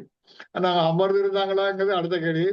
ஆனா அவங்களுக்கு செயலற்று அவங்க நினைச்ச முடியாது, பிரயாணம் பண்ண முடியாது, அவங்க நினைச்ச முடியாது. இப்போ பிரயாணம் பண்ணும்போது அநேக சத்தியங்கள் அவங்களுக்கு கிடைத்து கொண்டே இருந்திருக்கும். அந்த சத்தியங்களால நினைச்சு கேட்டு வந்திருப்பாங்க. இப்ப புதிய சத்தியம் கிடைக்காது. செயலற்ற பகுதியில புதிய சத்தியம் கிடைக்காது. இங்கதான் புதிய சத்தியம் கிடைக்கும். ரிஃபார்மேஷன் வரும்போதெல்லாம் புதிய சத்தியம் கிடைக்கும். ரிஃபார்மேஷன் முடிஞ்ச பிறகு சத்தியம் கிடைக்காது. அப்போ தங்கி இருத்தல அவங்களுக்கு என்ன ஆகாரம் அவங்களுக்கு கிடைக்கிறது? அவங்களுக்கு ஆகாரம் என்னது? ஏற்கனவே இந்த பிரயாணப்பட்டு போகும்போது கிடைத்த ஆகாரம் தான். இந்த புறப்படுதல், பிரயாணம் முடிதல், இதுல அவங்களுக்கு ஆகாரம் கிடைத்தது இல்லையா? மூவ்மெண்ட். இந்த மூவ்மெண்ட் பற்றி நம்ம படிச்சிருக்கோம் இல்லையா? இப்போ இன்னும் விவரமா மூவ்மெண்ட்டை பற்றி படிக்கணும்னா காஸ்பிளேஜ் மார்ச் சொல்லி ஒரு பாடம் இருக்கு. அந்த பாடத்தை நான் இது வரைக்கும் யாருக்கும் நடத்தலை, படிச்சு பார்த்துருக்கேன். அந்த காஸ்பிளேஜ் மார்ச்ங்கிறது ஒரு கொஞ்சம் ட்ரை சப்ஜெக்ட். எந்த போதிலும் அதுல நிறைய இன்ஃபர்மேஷன் இருக்கு. இதுல நிறைய சபைகள் நமக்கு காணப்பட்டிருக்கு. பேப்டிஸ்ட் சபை, Wesley church, Methodist church, Lutheran church, இப்படி பல பல சர்ச்சஸ் இருக்குல்லையே, அதோடைய ஹிஸ்டரியிலாம் அந்த காஸ்பிளேஜ் மார்ச்சில் வருது. சுவிசேஷ யுகத்துல பலவிதமான மூவ்மெண்ட் டெவலப் ஆகி இப்போ வந்து மார்ட்டின் லுத்தர் வந்து ஒரு பெரிய மூவ்மெண்ட் கொடுத்தாருன்னா லுத்தரன் சர்ச் என்று அது முடிஞ்சு போச்சு. அதில் போய் நின்றுக்குது. அந்த மூவ்மெண்ட் ஏக்கம் என்ன பண்ணோன்னா அது செக்டேரியனாக மாறுவதை பார்க்கிறோம். அதே போல ஒவ்வொரு மூவ்மெண்ட், இப்போ ரசல் மூவ்மெண்ட், பிஹோல் த பிரைட்ரூம், அந்த மூவ்மெண்ட்ல நம்ம ஓடிக்கிட்டு இருக்கோம். ஆனா அதே சமயத்துல செக்டோரியனாக ஆகிக்கொண்டு வருவதை பார்க்கிறோம். ஜெவா விட்னஸ், அடுத்த பைபிள் ஸ்டூடெண்ட் ஒரு கருத்துல அது அந்த மாதிரி ஆகிட்டு வர்றாங்க. அவங்களாம் செக்டோரியல் ஆகிட்டு வரதை பார்க்குறோம். இப்போ இந்த மூவ்மெண்ட் வந்து மூவ்மெண்ட்டாவே இருந்தா ஏக்கமாக இருக்கும். இந்த லேமன் ஹோம் மிஷனரி மூவ்மெண்டோட பேரை மாற்றி இப்போ நினைச்சிட்டாங்க பைபிள் ஸ்டாண்டர்ட் மினிஸ்ட்ரின்னு வச்சிருக்காங்க. அது கூட என்ன செய்யுது, மூவ்மெண்டோட ஆவி குறைஞ்சிட்டோ என்ற ஒரு கேள்வி எனக்கு உண்டாக்கியிருக்கு. அது ஒரு ஓப்பன் மைண்டா வச்சிருக்கு. ஏன்னா மூவ்மெண்ட்டுங்கிறது பெரிய உன்னதமான ஒரு ஏக்கம், ஒரு அந்த தேவனுக்காக போராடுகிற ஏக்கம், முன்னேறி கொண்டே போகிற ஒரு ஏக்கம். அந்த மாதிரி ஏக்கமா இல்லாம இந்த செயலற்ற பகுதியை பேசியா உட்கார்ந்தா தங்குகிற நிலைமையை உண்டாயிட்டுனா அந்த மூவ்மெண்ட்டுங்கிற பெயர் போயிடும். மினிஸ்ட்ரி அல்லது சர்ச்சு அல்லது அசம்பிளி, இப்படி பல விதமான பெயர்கள் வைத்துக்கொண்டு அங்கே கூடாரம் போட்டுருவாங்க. அநேக சமயங்கள் இப்படி கூடாரம் போட ஆரம்பிச்ச பிறகுதான் அது செயலற்ற பகுதி ஆகுது. இந்த செயலற்ற பகுதியில் என்ன பிரச்சனை? இங்கதான் இஸ்ரேல் ஜனங்கள் எங்கெங்கெல்லாம் பாளையத்துல இறங்கினாங்களோ அப்பதான் என்ன செஞ்சு பல விதமான என்ன வந்தது அவங்களுக்கு? வாதைகள். என்ன வந்தது? என்ன பிரதர்? வாதைகள். ஏன் வாதை வந்தது? முறுமுறுத்தார்கள். அவர்களுக்கு பல விதமான பரீட்சைகள் வந்தது. பல விதமான பரீட்சைகள் வந்தது. அந்த பரீட்சையில் அவங்க என்ன செய்தாங்க? தேவனுக்கு விரோதமாய் முறுமுறுத்தார்கள், கீழ்ப்படியாம போனாங்க. இது மாதிரி பல விதமான முறையில அவங்க என்ன செய்தாங்க? தவறுகள் பண்ணாங்க. அப்படி தவறுகள் பண்ணனால என்ன ஆயிப்போச்சு? அங்கே பல விதமான முறையில் தேவன் அவர்களை சிக்ஷிக்க வேண்டியிருந்தது. சிக்ஷிக்கிறதுனால வாதையை அனுப்பினார் என்று பார்க்கிறோம். பல விதமான வாதைகள். இப்ப குறிப்பா சொல்ல போனா முதல்ல சிவந்த சமுத்திரத்து பக்கத்துல அங்க பாளையம் இறங்கினாங்க. அது அப்போ அந்த யாத்திராமம் 14ஆம் அதிகாரம் 2 முதல் 20 இருக்குது. அந்த யாத்திராம பகுதியில் அது என்ன டீல் பண்ணிருக்குன்னா, அவங்கள மோசே ஆரோனும் கூட்டிக்கிட்டு வர்றாங்க. அது அந்த கானான் தேசத்துக்கு சிவந்த சமுதிரத்தை கடக்காமலே கூட்டிட்டு போயிடலாம், அது வழி இருக்குது. ஆனா நீங்க மேப்ல பாத்தீங்கன்னா அங்க ட்ரை லேண்ட் வழியாவே போகலாம். ஆனா தேவன் அவளை எங்க கூட்டு வர்றாரு? சிவந்த சமுதிரத்தை அண்டையை கூட்டு வர்றாரு. அங்க கூட்டிட்டு வரும்போது அங்க என்ன இருக்குது? அவங்களுக்கு ஒரு பெரிய பரீட்சை வருது. என்ன பரீட்சை? அங்க பார்வோன் படையெடுத்து கொண்டு திரும்ப இவங்களை பிடித்து கொண்டு எதிர்த்து கூட்டு போயிடலாம்னு சொல்லி அங்க படையெடுத்துக்கிட்டு வர்றாங்க. அப்ப இவங்க என்ன செய்யறாங்க? முறுமுறுக்கிறார்கள். அவங்க மோசையை பார்த்து முறையாரு, இவ்வளவு ஆச்சரியமா கூட்டி வந்திருக்கிறாரு. இவன் தலைச்சன்களை கொண்டு கூட எகிப்தியருடைய தலைச்சன்களை கொண்டு கூட அவ்வளவு ஆச்சரியமா அவங்களுக்கு விடுதலை கொடுத்து இவர்களுக்கு தலைச்சன்கள்லாம் காப்பாற்றி கூட்டிட்டு வந்திருக்கிறாரு. ஆனா இங்க வந்து என்ன செய்யறாங்க? மோசைகிட்ட, நாங்க அங்கேயும் மடிஞ்சு போயிருக்கலாமே, இங்க கூட்டு வந்து இங்க சிவந்த சமுத்திரம், இந்த பக்கம் பார்வோன் படைகள், இப்படி இடையில மாட்டிக்கிட்டோமே, இப்படி எங்களை கொல்வதற்காக கூட்டிட்டு வந்துரு என்று முறையிடுகிறதை பார்க்கிறோம். அப்போ அந்த மாதிரி இக்கட்டான காரியங்கள்ல, துன்பமான காரியங்கள்ல அவர்கள் முறையிட்டனால அங்கே அவர்கள் என்ன செய்யறாங்க? தேவனை பரீட்சை பார்க்கிறார்கள் என்று பார்க்கிறோம். தேவன் மேல் நம்பிக்கை இல்லை, விசுவாசம் இல்லை. அப்போ வனாந்திரத்தில் சாகிறதை பார்க்கிறோம், எகிப்தில சத்துருக்குமே நாங்க என்று நினைக்கிறாங்க. அப்படிப்பட்ட காரியங்கள் வரும்போது தேவன் அவர்களை ஆச்சரியமாக வழி நடத்திட்டு போறதை பார்க்கிறோம். ஓங்கிய போய்த்தினால் நடத்திட்டு போறதை பார்க்கிறோம். அப்படிப்பட்ட காரியங்களை செய்து எகிப்தியரை தண்ணீரை மூழ்கடிக்க பார்க்கிறோம். அதே போல அடுத்தாப்புல எண்ணாமம் 16:4-34 படிச்சீங்கன்னா மன்னாவுக்காக முருகு இருக்காது. மன்னா சாப்பிட்டு அவங்களுக்கு என்ன ஆயிடுச்சு, போர் அடிச்சு போச்சு. அவங்களுக்கு என்ன வேணும், மாம்சம் வேணும், இறைச்சி வேணும். ரைட், இறைச்சி வேணும். ஆக இப்ப நம்ம கூட அப்படிப்பட்ட ஒரு சுபாவம் வரலாம். காய்கறியே சாப்பிட்டு இருந்தா இறைச்சி சாப்பிடணும், மீன் சாப்பிடணும் ஆசை வரத்தான் செய்யும். ஆனால் இவர் தேவன் இவ்வளவு ஆச்சரிய பிரகாரமா கூட்டிட்டு வந்து அவளை இவ்வளவு தூரம் வந்தா தேவதூதர் ஒன்னும் உணவை கொடுத்தாருன்ற அவர்களுக்கு சங்கீதத்தில் எழுதப்பட்டிருக்கு. அப்படி உன்னதமா போஷித்து கொண்டு வரும்போது அதுக்கெல்லாம் நன்றியா இருக்காம அவங்க என்ன செய்றாங்க, அவங்க இறைச்சி இச்சித்தாரு. இதுக்கு காரணம் என்னன்னு சொல்லப்பட்டிருக்கு, அவர்களோடு கூட வந்த எகிப்தியர்கள் அவர்கள் கூட வந்தாங்க. அவங்களும் அவங்க சிலர் இஸ்ரேல் ஜனங்களோடய வந்துட்டாங்க. அவர்கள் வந்து என்ன சும்மா இருக்கல, அவங்க மூலம் சோதனைகள் இல்லையா. நம்ம சத்தியங்களை படிக்கும்போது சத்தியம் படிக்க நம்மோட வந்து சேருவாங்க. அவங்க மூலம் சில விதமான சோதனை நமக்கு வரும், பிரச்சனைகள் வரும். நமக்கு அவங்க தான் பரீட்சையை கொடுப்பதற்கு ஒரு காரணமா இருப்பாங்க. ஏன்னா சாத்தான் வந்து அவங்கள கீழே தட்டுறது ஈஸி. அவங்களை ஆட்டம் காட்டு அவங்க மூலம் நம்மளே ஆட்டம் காட்ட பார்ப்போம். அப்படிப்பட்ட காரியங்களை சாத்தான் செய்வான். ஆக எகிப்தியர் மூலம் அவங்களுக்கு பரீட்சையை கொடுக்கறதை பார்க்கிறோம். அப்போ தேவன் அவங்களுக்கு காடையை கொடுக்குறார். ஆனாலும் அவங்க காடையை சாப்பிட்டு பல்ல இறைச்சி நீங்கிறதுக்கு முன்னால என்ன ஆயிப்போச்சான், அங்க வாதையும் கொடுக்குறாரு இல்லையா. அடுத்த இதே போல மோசே தேவனிட போய் ரொம்ப நாள் தங்கிட்டான் இல்லையா. அங்கேயே மோசே திரும்பி வரல ரொம்ப நாளா. அது அவருக்கு பெரிய தாமதம் ஆயிட்டு, அது அவருக்கு பெரிய சோதனை. அதுக்கு அந்த இதால அவங்க என்ன பண்ணாங்க, கண்டுகுட்டி உண்டாக்குனாங்க இல்லையா. இந்த எகிப்துல கொண்டு வந்த கடவுளே இந்த கண்டுகுட்டி தான் சொல்லி அவங்க பிரகடனப்படுத்தி அப்படிப்பட்ட ஒரு தவறை செய்தார்கள் பார்க்கிறோம். அப்பவும் தேவன் அவர்களை தண்டிக்கிறார்கள் என்று பார்க்கிறோம். அதுபோக பால் பேயர் இடத்துல அவன் வேசித்தனத்தில் நுழையிறத பார்க்கிறோம். அப்படிப்பட்ட காரியத்திலையும் அவங்க அந்த பக்கத்தில் உள்ள ஜாதியோட கலந்து அவர்கள் வேசித்தனத்தில் நுழையிறதை பார்த்து அவர்கள் அந்த தேவனோட வணங்குறதையும் ஆரம்பிக்கிறாங்க. இப்படிப்பட்ட காரியங்களை கொள்ளிவாய் வர்றதை பார்க்கிறோம், சர்ப்பம் வர்றதை பார்க்கிறோம். அதுல கோரா, அபிராம், தாஜான் என்று நினைச்சாங்க மோசைக்கு ஆரோனுக்கு விரோதமாக முறுமுறுக்கிறதை பார்க்கிறாங்க. அவங்க என்ன செய்றாங்க, தேவன் உங்களோட தான் பேசினாரா, எங்கூடையும் பேசுவாரு. கோராக்கு யாரு, அவன் கோகாத்தி குடும்பத்தில் உள்ள ஒரு லேவிதான். ஆகையால் அவனுக்கு டிமாண்ட் பண்றான். அதுக்காக என்ன செய்யறாரு, தேவன் அவருக்கு டெஸ்ட்டை கொடுக்குறாரு. ஆரோன் துளித்ததை பற்றி படிக்கிறோம். அது நிறைய கதைகள் வருது, அதில் சரித்திரங்கள், அதெல்லாம் நீங்க படிச்சிருங்க. ஆக இப்படிப்பட்ட காரியங்கள்லாம் வரும்போது அங்கேயும் அதற்கும் என்ன கோராகும் கூட்டத்தாரும் பூமி வெடிச்சு உயிரோட பாதாளத்தில் இறங்கினார்கள் என்று படிக்கிறோம். இப்படிப்பட்ட அநேக காரியங்கள். பிறகு மீரியம், ஆரோன் அங்கே ஒரு புரட்சி உண்டாக்குறாங்க. மோசையுடைய மனைவி சிப்போராள், அவ எந்த ஜாதி, இஸ்ரேல் ஜாதி அல்ல.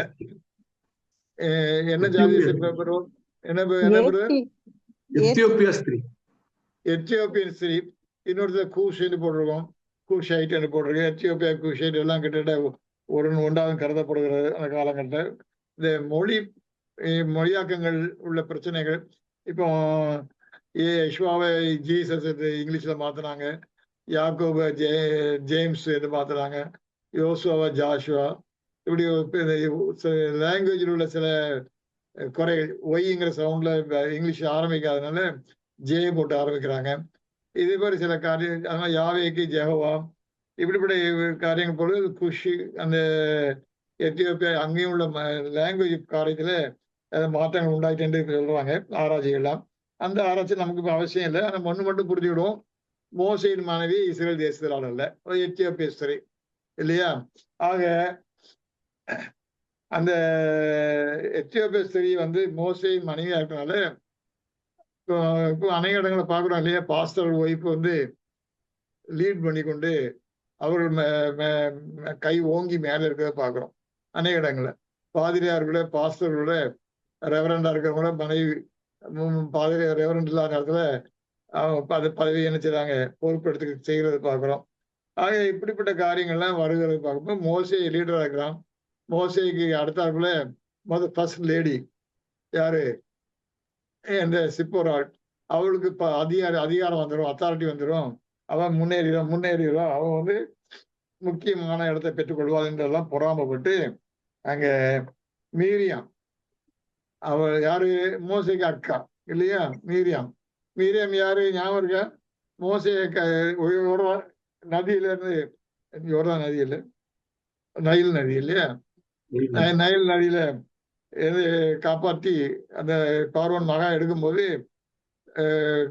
தாயே கொண்டு கொடுத்து அந்த மோசையை வளர்ப்பதற்கு வளர்ப்பு தாயா கொடுத்தா இல்லையா, சொந்த தாயே வளர்ப்பு தாயா இருந்தா. அது மாதிரி காரியங்களை செய்தது மீரியாம் தான். அவளால் நாணம் செடிக்குள்ள இருந்து ஒளிஞ்சிருந்து பார்த்தது. ஆக அந்த மீரியாம் என்ன செய்யறா, தனக்கு முக்கியத்துவம் போயிருமோன்னு பயப்படுறான் இல்லையா. அப்படி அதை ஆர்வம் கூட சேர்ந்து கொள்கிறான்.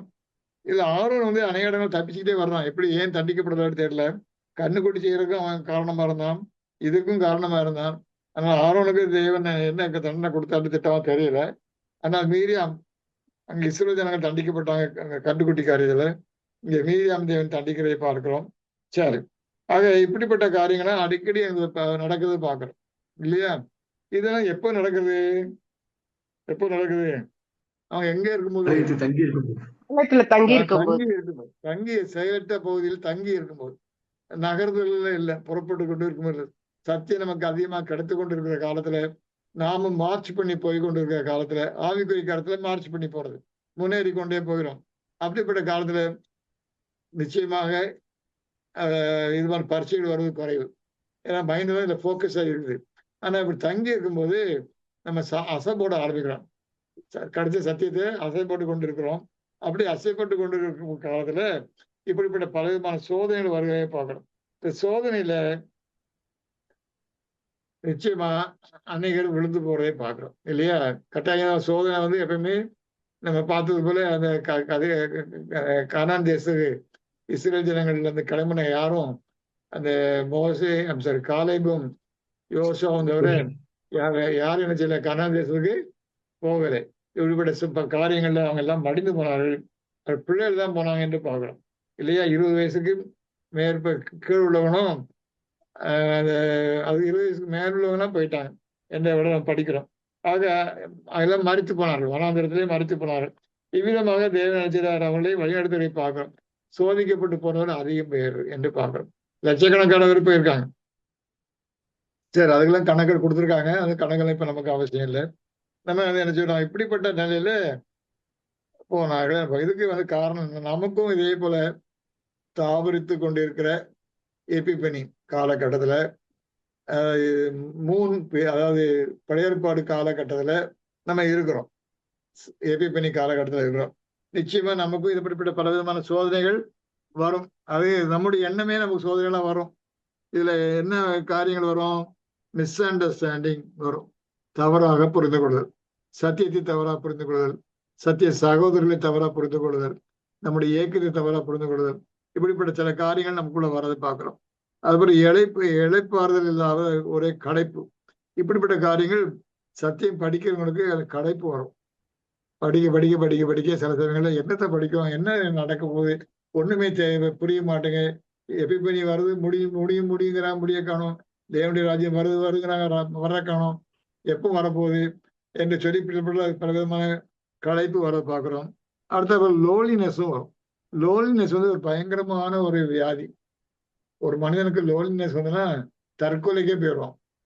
ஒழுங்காக அங்குரம் போடாம இருந்தான்னா தற்கொலைக்கே போயிடுவான்.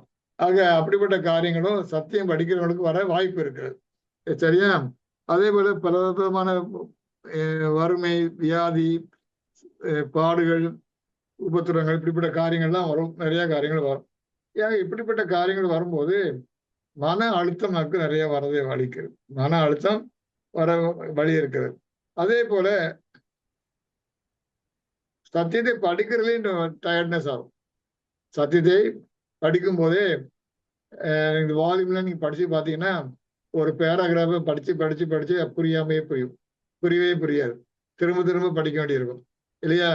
இதனாலதான் அடிக்கடி சொல்லுவேன், மற்றவங்க மொழியாக்கத்தை குறித்து ஜாக்கிரதையா இருக்குன்னு சொல்லுவேன். இது ஒருத்தருக்கு ஒரு விதமா புரியும், அவங்க அப்படியே மொழியாக்கம் பண்ணிடுவாங்க. அது அப்படியே இல்லை. இது எழுதினவர் மைண்டுக்குள்ள போய் அதை புரியணும்.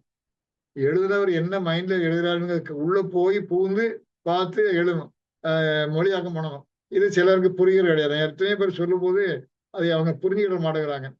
அவங்க என்ன செய்யறாங்க, ஏதோ மேட்டர் கிடைக்க நான் பேசுறோம், நம்ம பெருசு யாராவது காணப்படலாம் அப்படின்னு நினைக்கிறாங்க. அப்படி விளையாட்டு அல்ல இது. ஆக இந்த காரியங்கள்லாம் டயர்ட்னஸ் கொடுக்கும், படிக்கிற காரியமே இல்லையா? ஆக அப்படிப்பட்ட காரியங்கள்ல மென்டல் சஃபரிங் வரும். அதுபோல மன உளைச்சலும் வரும். ஏன்னா இந்த சத்தியத்தை யாரும் ஆதரிக்க மாட்டாங்க, யாரும் கேட்க மாட்டாங்க. நம்ம தெரிஞ்சவங்க எல்லாரும் நம்மளை ஒதுக்கத்தான் செய்வாங்க இல்லையா? ஒரு சமயம் ஒரு இறந்துருக்கும் போது இறந்துருக்க மீட்டிங்ல பேச சொன்னாங்க, பேசினேன். பேசி முடிச்சோன்னா அதை யார் பேச சொன்னாங்களோ அவங்க இப்படியா பேசுறது?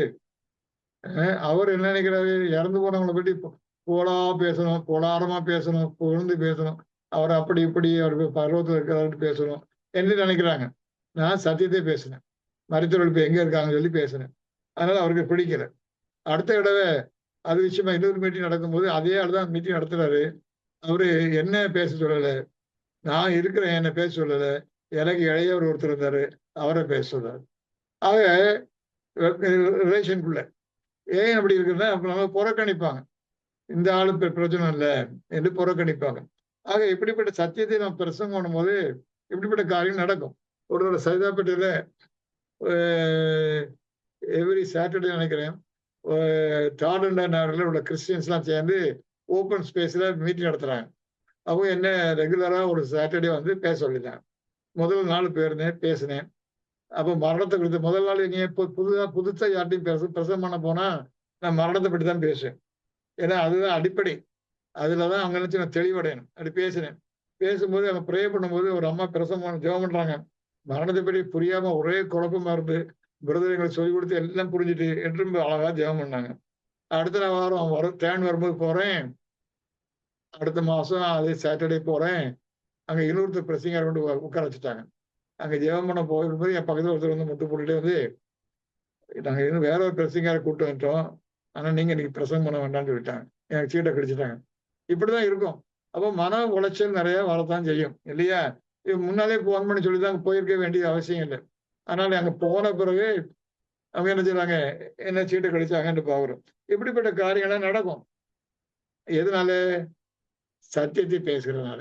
வேற ஒரு காரியத்தை பேசுங்க, கதை பேசி கட்டுக்கதை பேசி ஏதோ பைபிள் அப்படி உருட்டி இப்படி உருட்டி பேசிட்டு அவளுக்கு ரொம்ப அருமையான பிரசங்கம் திருப்பி வாங்க. ஆக இப்படிப்பட்ட சத்தியம் படிக்கிறனால உள்ள காரியங்கள்லாம் நடக்கதான் செய்யும். ஆக இந்த மாதிரி பேசிவா தங்கி இருக்கிற இடத்துல நமக்கு பல விதமான சோதனைகள் நமக்கு வரும். அந்த குணநயங்கள் நம்மளுக்கு பிரச்சனைகள் வரலாம். நம்முடைய குண நயங்களை கட்ட முடியாமல் அது பல விதமான சோதனைகள் நம்மளை தடுமாற வைக்கலாம். இப்படிப்பட்ட நிறைய காரியங்கள் தாபரிக்கிற காலத்துல வரலாம். சரி, இப்ப அடுத்த ஸ்லைடு போகலாம். இந்த செயலுள்ள பகுதியில் நம்ம என்ன செய்யணும் என்று பார்த்தோம்னா, நம்ம எப்படி செய்யணும்? செயலுள்ள பகுதியில் தியானித்து வேத வசனங்களை தியானிக்கணும். கான்சிக்ரேஷன்ல 10 ஸ்டெப்பு படிப்போம், 7 ஸ்டெப்பு.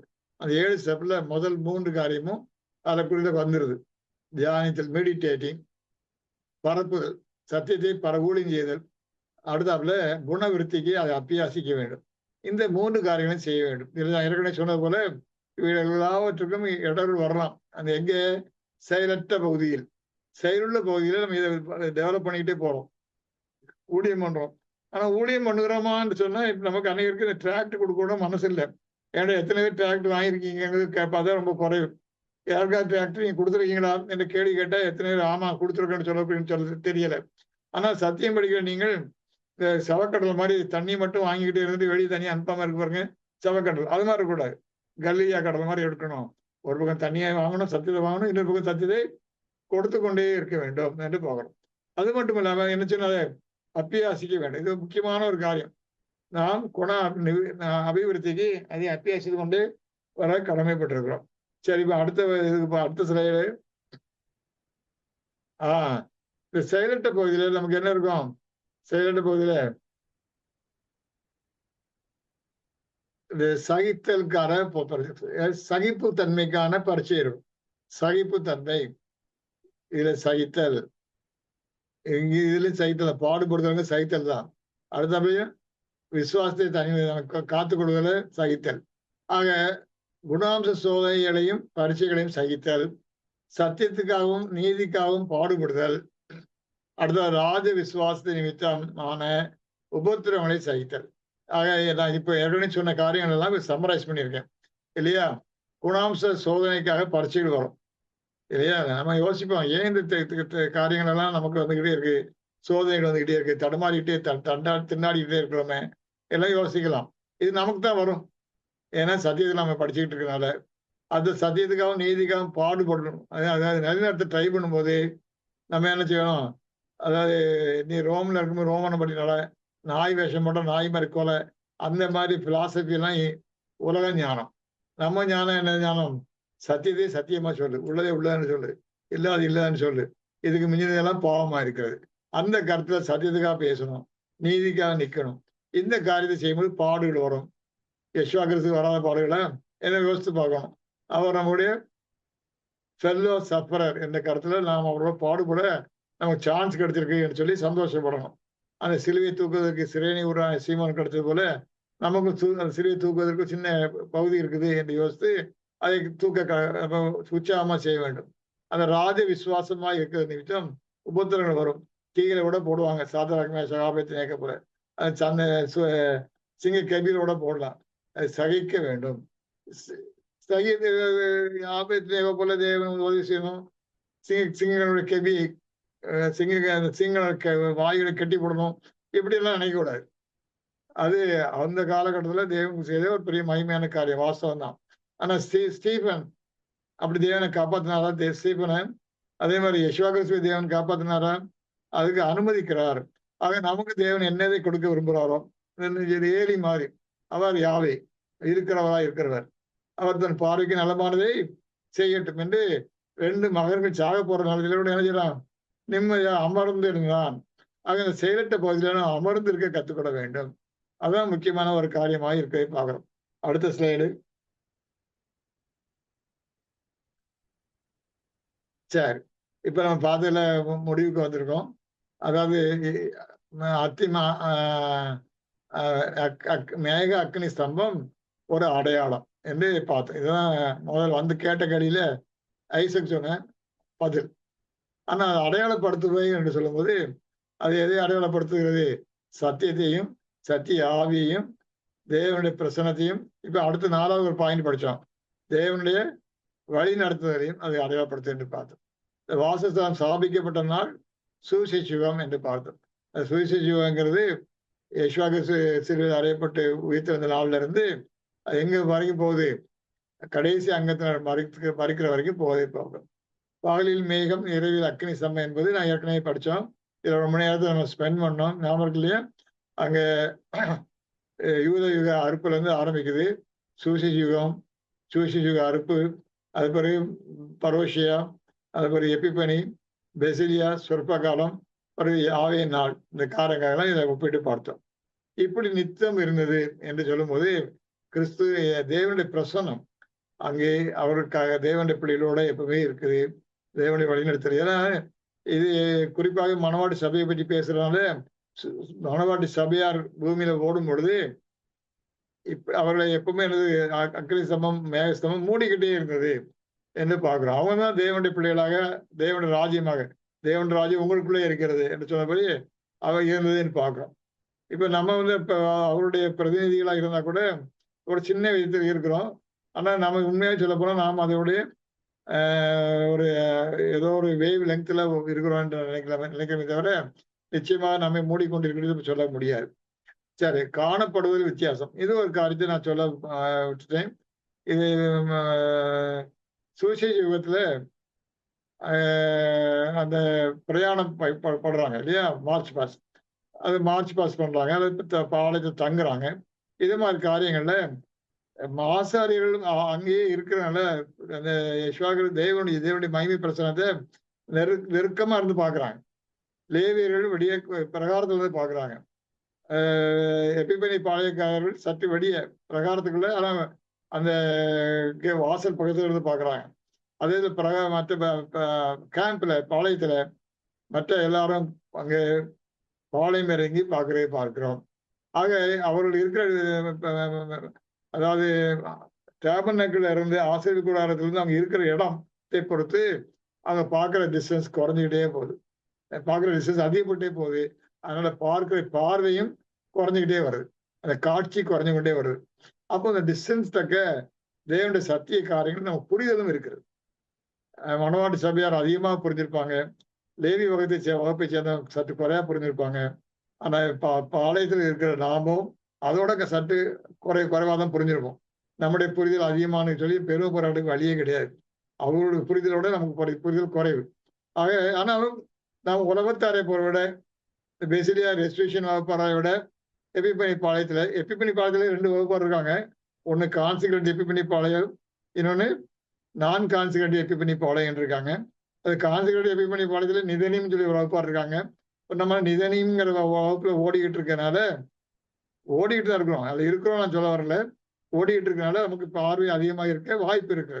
மற்றவர்களுக்காக, அதாவது நமக்கு பின்னால் வருகிற வகுப்பாரை விட அதிகமாக பார்க்க வாய்ப்பு இருக்கிறது. முன்னால் இருந்த மூப்பர்கள் அடுத்தாப்புல வாலிய பாத்திரவான்கள், அதே போல லேவியர்களா இருக்கிற மெராரி அவர்களுடைய நமக்கு குறைவு தான். மணவாட்டி சபையை கேட்க வேண்டாம், அவங்க தான் இருக்காங்க. தேவனுடைய பிரசனமே அவங்கள்ட்ட தான் மூடிக்கிட்டு இருக்குது. அவர்கள் எல்லா ஞானமும் பெற்றவர்களா இருப்பாங்கன்னு பார்க்கலாம். அடுத்த கண்கிற கண்ணை பொறுத்தும் இருக்குது இல்லையா? யங் பீப்புள் அதிகமா நல்லா பார்க்கலாம், என்னை போல கிழவங்கன்னா அதிகமா தெளிவா பார்க்க முடியாது. பக்கத்துல வந்த பிறகுதான் இன்னாரு கண்டுபிடிக்க முடியும் இல்லையா? அதே போல ஒரு கண் குறைவு இருக்கிறதை பார்க்கிறோம். இன்னும் பக்கத்துல இன்னும் வர வர வர கண் குறைஞ்சு வாசி கூட முடியாம போகலாம். இப்படி காரியங்கள், அப்படிப்பட்ட ஆட்கள் நிறைய இருக்கலாம். அப்படிப்பட்டவர்கள் பக்கத்தில் உள்ளவர்கள் உதவி செய்வார்கள். பக்கத்தில் உள்ளவர்கள் உதவி செய்ய, மேகம் எழும்பிட்டு வா கிளம்பு புறப்படலாம் என்று சொல்லி பக்கத்தில் உள்ளவங்க உதவி செய்யணும் இல்லையா? நடக்கக்கூடிய கஷ்டப்பட்டவங்களே தாங்கி கொண்டு கூட்டிட்டு போவாங்க. ஆக மற்றவர்களுக்கு உதவி செய்யறது நமக்கு வேலை இருக்கிறதே பார்க்கிறோம். இப்போ ஸ்தம்பம் நகருதல் தாபரிதல் இதை ஏற்கனவே பார்த்துட்டோம். அடுத்தாப்புல இந்த காரியத்தை நிர்ணயிக்கிறது, ஒரு இடத்துல எவ்வளவு தங்கலாம், ஒரு இடத்துல எவ்வளவு தூரம் பிரயாணம் பண்ணலாம், இந்த கால கணக்கை யார் தான் நிர்ணயிப்பார்? தேவன் தான் நிர்ணயிப்பார். ஆக நாம ஒரு உபத்திரத்திலேயே பாடலே கஷ்டங்களை அனுபவிக்கணும்னா அது எவ்வளவு காலம் அனுபவிக்கணுங்கிறத தேவனும் தீர்மானிப்பார். அதே போல எவ்வளவு காலம் சத்தியத்தை நமக்கு தேவன் கொடுத்து கொண்டே இருப்பாருங்கிற காரியமும் மார்ச்சி பண்ற காரியமும் தேவன் தான் நிர்ணயிப்பார். தேவன் நமக்கு எவ்வளவு ஆகாரத்தை கொடுக்கிறாருங்கிறது அந்த காலகட்டத்தில் கொடுத்துக்கிட்டே இருப்பார், நிச்சயமா கொடுப்பார். ஆனால் அதுக்கு காத்திருக்க வேண்டும், அமர்ந்திருந்து நாம் காத்திருக்க வேண்டும். ஆக இந்த தேவன் நமக்கு ஆகாரத்தை கொடுக்கும் போது அதோட என்ன கொடுக்கணும்? என்னையும் கொடுப்பாரு, அனுபவத்தையும் கொடுப்பார். சில சத்தியங்களெல்லாம் படிக்கிறதுக்கு நம்ம எவ்வளவுதான் படிச்சாலும் புரியாது, அந்த அனுபவம் வந்தால்தான் புரியும்.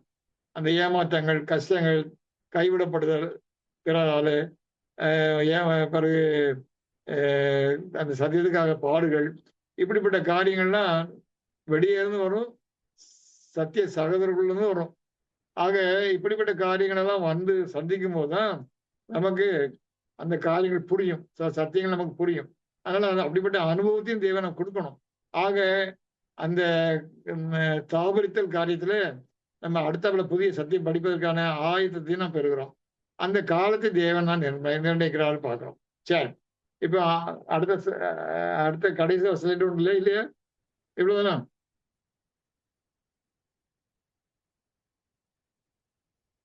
சரி. ஆக நான் பாடம் கடைசிக்கு வந்துட்டோம். இதுல ஏதாவது கேள்வி தான் கேளுங்க. நான் ரொம்ப வேகமா சொல்லிட்டு போயிட்டேன், ஏன்னாப்பா இதை முடிக்கணும்னு சொல்லி. நீங்க வாசித்து பாருங்க, தமிழ் உங்களுக்கு அருமையா லட்டு மாதிரி எழுத மொழியாக்கம் பண்ண கொடுக்கப்பட்டிருக்குது. லெட்டர் டு லெட்டர் மொழியாக்கம் பண்ணியிருக்குது. ஆகவே நீங்க ஒழுங்கா அமைதியா படுத்து நீங்க தயவுசெய்து பிரமாணத்தோட படிங்க. பிரமாணம் இல்லைன்னா தண்டவாளம் திரண்டு ஓடுற வண்டி மாதிரி தான் வண்டி ஓடும். தயவு செய்து பிரமாணத்தோட படிங்க. படிக்கிறது முக்கியம் இல்லை. இதை எதை படிக்கிறோம்? தேவார்பாட்டு பத்திரிகையை தாண்டி வேற எதையும் படிக்காதுங்க. இதையே படிங்க. இல்ல ஊண்ட கட்டப்படுங்க. இதுல பிரமாணத்தோடு படிங்க. பிரமாணம் தெரியாம இவங்க மேய்கிறதுல பிரயோஜனமே இல்லை. பிரமாணத்தை படிங்க. அப்பொழுது உங்களுடைய வழிநடத்தல நீங்க நல்ல முறையில் வழிநடத்தப்படுவீங்க. மற்றவர்களையும் சிறப்பாக வழிநடத்த முடியும். அந்த வேலை நமக்கு இருக்கிறது. ஆக கண் தெரியாதவர்களுக்கு நம்ம என்ன செய்யணும்? உதவி செய்ய வேண்டும்.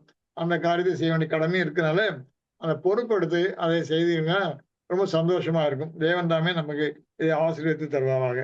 ஆமென்.